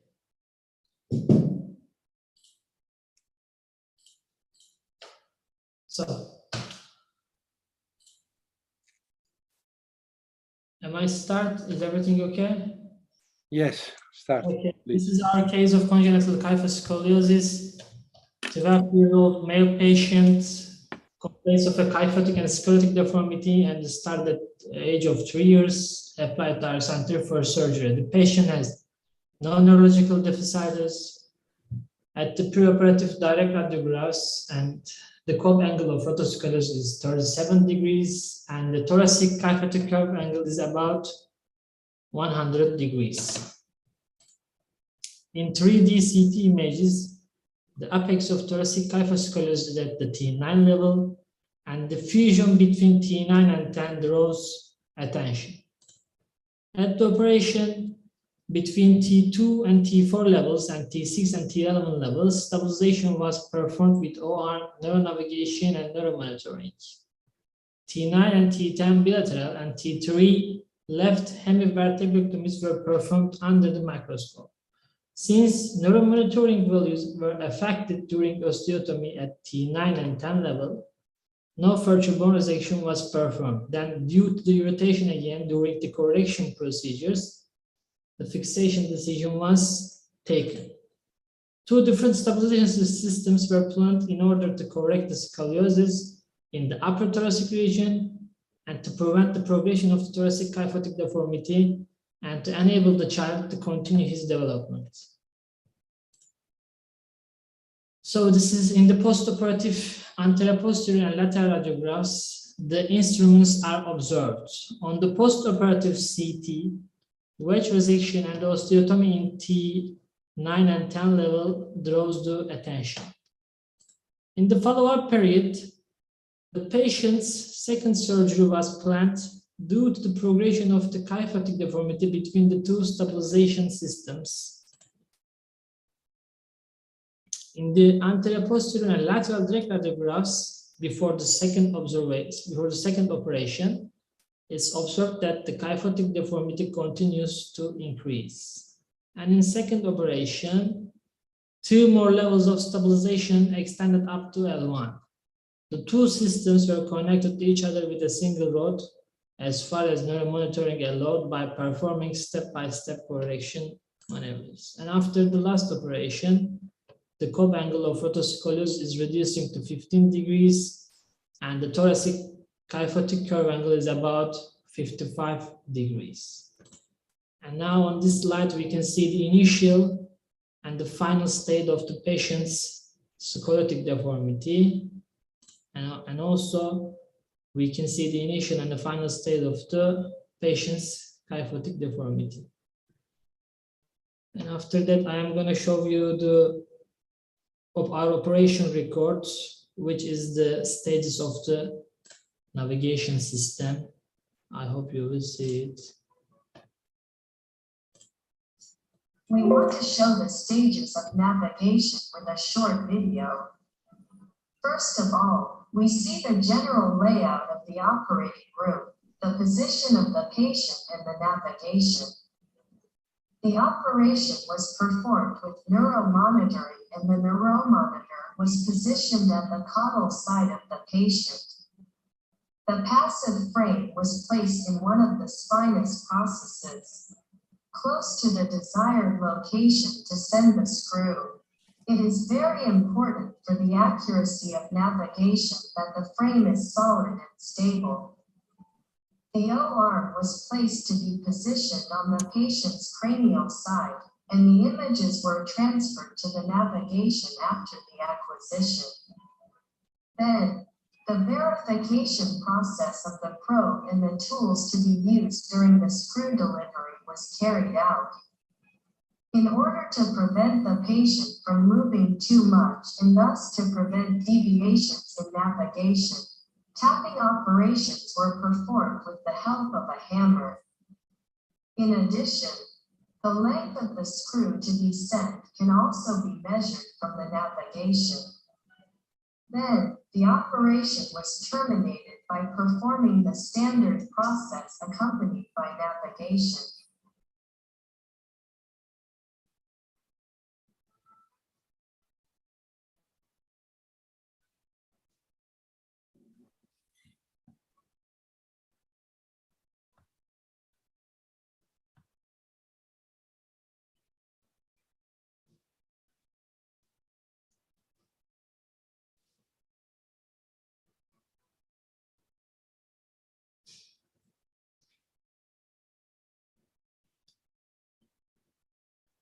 Now I am going forward with the last part of our presentation, Professor Fairuz's presentation.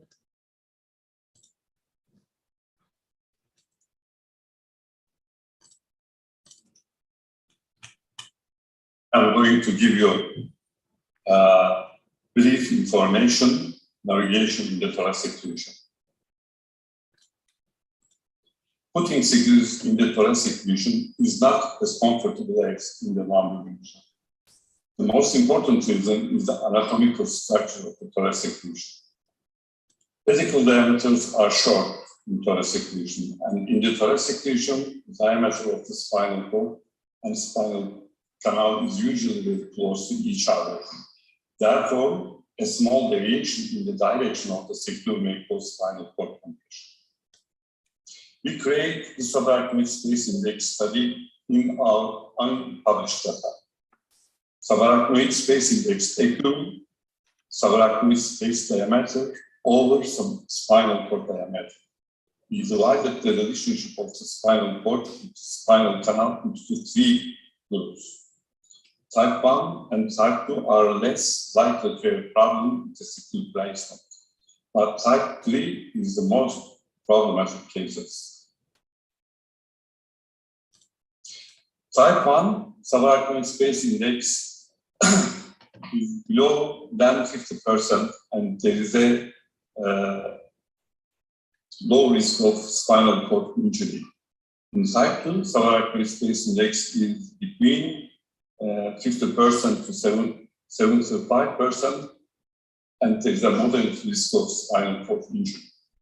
In type 3, the subarachnoid space index are more than 75%, and there is a high risk of spinal cord injury. When we look at the subarachnoid space index in MRI scan, as you see in type 3, spinal cord covers more place in spinal cord. In deformities, especially if there is a fractional deformity, it may be difficult to arrange the screw angles. Stabilization of the upper thoracic region is difficult due to shoulder joints. The use of anteroposterior and plexus in each vertebra for the thoracic region causes the surgical team to receive very serious radiation. Navigation is a technique that provides us with significant convenience in securing the thoracic region. The patient's pair of CT images are matched with the navigation device. The patient should not move at all, so deep anesthesia is very important. Surgeons should not impose loads that will disrupt the patient's position during the intervention. Otherwise, the pairing is required. In this way, navigation can be used not only in the thoracic region, but also in the cranial cervical junction, cervical region, and the lumbar region pathology. Thank you very much for listening.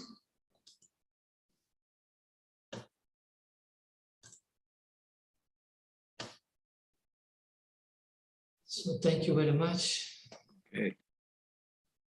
Professor Azar will. Yeah. Okay. All right. We are still running a little bit behind, so I'll just go right ahead with my talk.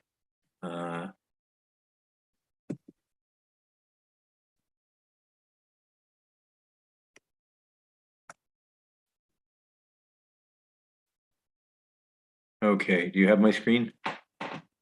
Yes. Okay.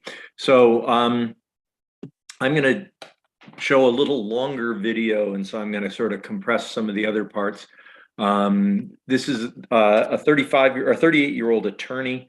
He's had a long history of mid-thoracic back pain. He's starting to develop some low lumbar back pain and getting some bilateral lower extremity pain due to foraminal stenosis. He has this very large thoracic kyphosis. And you can see if you look low down in his lumbar spine, he's starting to get foraminal, even on the x-ray, you can see he's starting to get foraminal stenosis due to the secondary changes because of the increased loads in the lumbar spine to compensate for the thoracic deformity. This is his MRI, and I want you to notice that essentially he has spontaneously fused across the entire apex. So this is somebody who has a very rigid curve that you're not going to be able to correct just using posterior column osteotomies, or really even you couldn't even do anterior releases here. So this is somebody in whom I felt that the optimal procedure would be to do a pedicle subtraction osteotomy at the apex. So this is the video. We're just going to set things up here. you can see a few things right here. You're seeing that's the arc for, again, I did this case with navigation. When I'm doing osteotomies, our cranial is towards us, caudate is away from us. I put all of my hardware in prior to beginning my osteotomy. Because for two reasons. One is if we have to get out in a hurry because the patient becomes hemodynamically unstable, if you've got the screws already in, you can just put a temporary rod on. But also, once you get into the canal, that's when you tend to start to get bleeding. And so I would rather have the hardware in first so that we have less bleeding. What I've done to set things up at the beginning here, I have done a central laminectomy. We did the osteotomy at T9, so I have removed all of the lamina of T9 and the lamina of T8. And this probe is marking the inferior margin of the T8 pedicle. And we'll just go on and I'll narrate as we go. So what I'm doing is I'm marking the pedicle with the Woodson, and we're resecting with the high-speed burr. We are resecting, or sorry, I've got this, cranially is towards the top, sorry. And you can see I'm just using the burr to come across the pars to remove the inferior articular process, using the cob now, loosen up the inferior articular process and remove that. So essentially the first stage of a pedicle subtraction osteotomy is a 2-level Schwab 2 or complete facet resection. And now I'm using the Lexel as well to take the superior articular process. This is out laterally. What we're doing here in a thoracic osteotomy, you also have to remove the rib head. So I expose about 1 centimeter of the rib, and I'm now just freeing up soft tissue off of the rib and the rib head with the Woodson.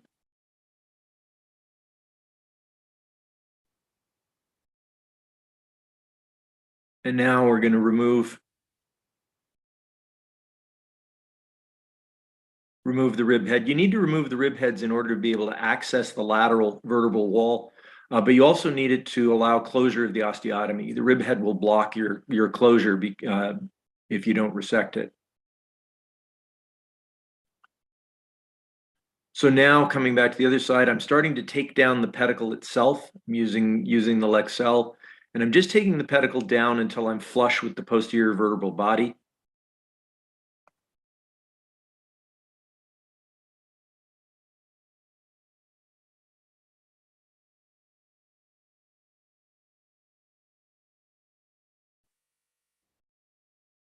So there I've removed the vertebral body. And what I'm doing now is I've just put in a temporary holding rod.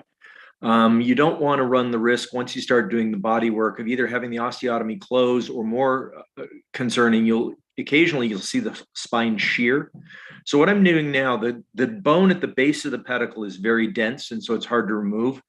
So what I'm using the burr to do is to just burr away some of that very dense bone at the base of the pedicle. And this is a decancellation type pedicle subtraction osteotomy. So what I'm doing is I'm working through the pedicle to remove all of the cancellous bone. So now I'm using an angled curette. And we're doing this procedure, you get an awful lot of bone, so you don't need to take iliac crest or use bone graft substitutes, you get a fair bit of bone that way. So that's what I'm doing there. I'm just removing and decancellizing the vertebral body.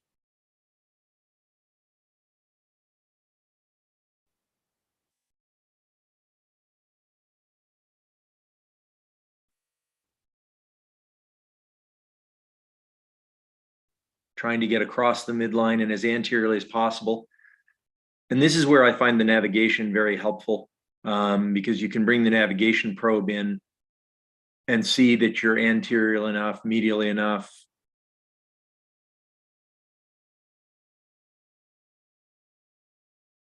And there you can see I'm using the probe to determine if I'm anteriorly enough. You want to get at least 80% of the way across, but you don't want to go all the way across, because then what can happen is you close your osteotomy, it can just crumple, and all you end up doing is shortening without any real kyphosis correction. So you need to preserve that anterior wall. Here now my fellow is doing the same thing on the other side.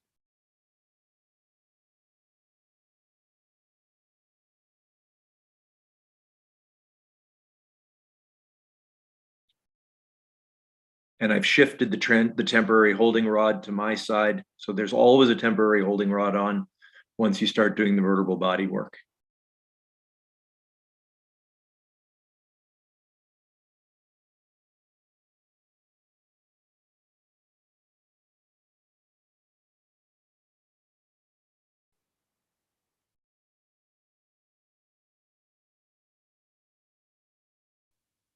Now what I'm doing is I'm taking down the floor of the foramen.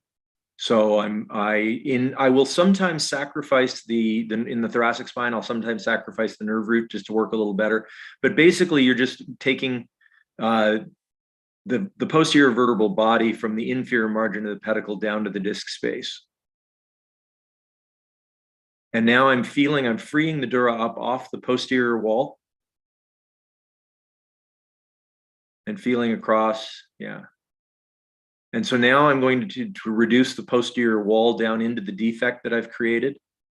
And so this is a footed bone tamp. It slides under the dura and it's got a little foot on it that prevents you from going across the midline, and you just push forward till you fracture the posterior wall off. And then I'm going to use an osteotome to osteotomize the lateral wall. I now have actually access to navigated osteotomes. So I tend to do this now as well. There's a navigation arc on the osteotome. So just taking the lateral wall down. And now I've done both lateral walls. Now I'm releasing the temporary holding rods. And you see as I release how it started to close there. That's part of the reason you want to have those rods in while you're doing it, because you don't want that. And then I'm applying ventral pressure and compression at the same time to close the osteotomy. And you actually get most of your closure just with that maneuver, but you don't get all of it. And so then I'm checking to make sure that there's no bony block to further reduction, feeling that there's not a little bit of posterior wall remaining. And now I'm just going to use a standard compression tool and resist the urge to try and get a lot of correction each time you do this. Larry Lenke talks about he'll only, when he does this, he'll do no more than 4 clicks on the compression device. It's a stepped thing, and so he doesn't want to do any more than 3 or 4 clicks at a time. And so I sort of tend to take, this is obviously a very shortened video, but this stage, the closing the osteotomy, in my hands takes 20 minutes to half an hour, because you're just doing a little bit on one side, going back to the other side, back and forth. And so that's the end. That's essentially the procedure. And here you can see the correction. I mentioned the problem you get. You can see here how the anterior wall caved in a little bit. So I probably didn't leave quite enough anterior wall, but he got relatively good correction. And more importantly, it decompressed his foramina enough that he was no longer having the claudication symptoms in his legs. And that is my presentation.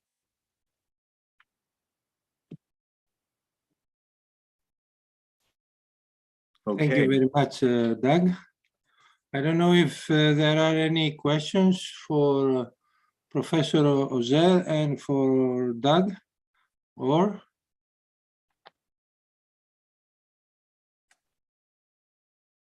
Okay. I have a question for Professor Ozer. As far as I know, or for both, and Doug also, the navigation system with the arm is reliable for a length of 5 vertebrae. After this, it's not so reliable. So it's not the reliability, that's all you can capture in a spin. So that's the volume that the O-arm will capture, is depending on how big the vertebra, 5 or 6 vertebra. Occasionally in somebody with a significant deformity, you can get more. So what you do is you just have to get multiple spins. All right. So you get if you have a longer deformity, you get more radiation. The patient gets more radiation, yes. There are newer systems. There's a new system by Stryker that actually uses essentially a rail-mounted CT that essentially spins and translates so that you can get the entire spine in one spin. So that there are, variations coming along that will allow you to capture more. All right. Thank you. I would like to say something. We use navigation system in whole spine, craniovertebral junction, cervical spine, and thoracic spine. In my opinion, there is one serious problem. When you take a O-arm during the operation, the main problem is the position of the patients. If you disturb the position of the patients, you should do all of the procedures again. So you should work very carefully, and you use, for example, high-speed drill when you open the hole to the vertebra. So the position is very important. Otherwise, you can use anywhere. And periodically, I find that I have to recheck to make sure that the image that I'm getting from my navigation system is compatible with the anatomy that I'm seeing. I always tell the fellows that if what you're seeing on the screen doesn't look like the anatomy is always correct. It's not the screen. Yeah, that's true. But this is why you put first with the navigation the screws, and then you do any kind of osteotomy or a disc release. Yeah. Because we will change the position of the patient. Yeah. Yes. Yeah, and as soon as I start closing the osteotomy, in that particular case, as soon as you start closing the osteotomy, your navigation is no longer viable. Thank you. Said, Paulo? Yeah, actually, thank you very much for your moderatorship, and I would like to thank to all participants waiting until the end.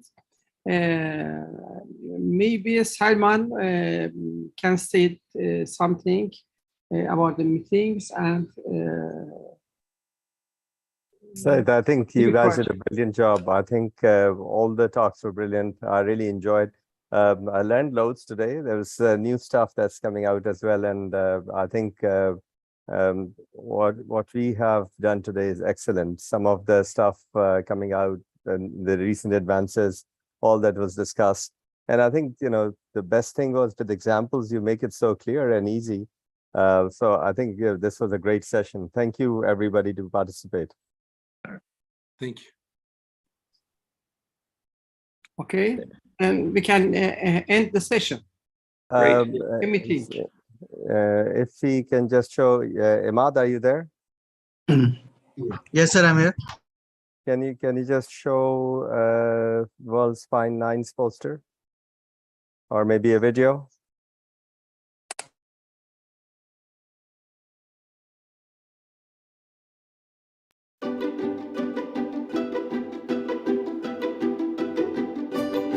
Dear colleagues from around the world, World Spine 9 Congress welcomes you to Athens, Greece this November.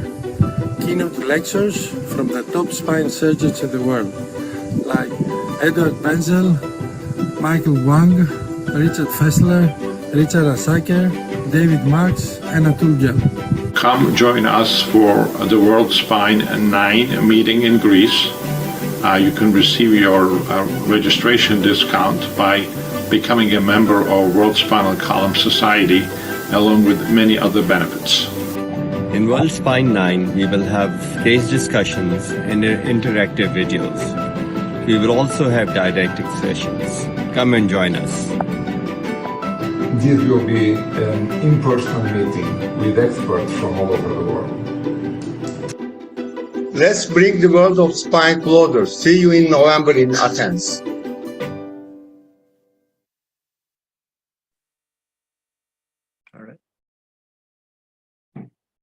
So thank you, and obviously everybody is welcome in that, and we'd be happy to help anybody who wants to register and send abstracts. Can we have video? Because everybody can switch on their video and we just take a screenshot.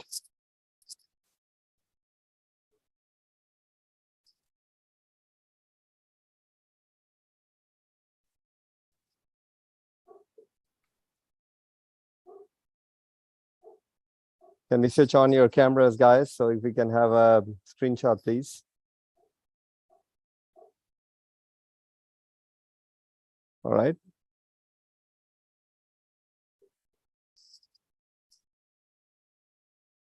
Emad, you have it? Yes, sir. It's done. Okay. Thank you. All right. Okay, Said, so Doug, you want to say a few words and then we just Yes. back up? Hope to see everybody in Athens real soon. All right. Thank you. Bye-bye. Bye-bye. Bye-bye. See you in November. Bye-bye. Bye. Thanks, everybody.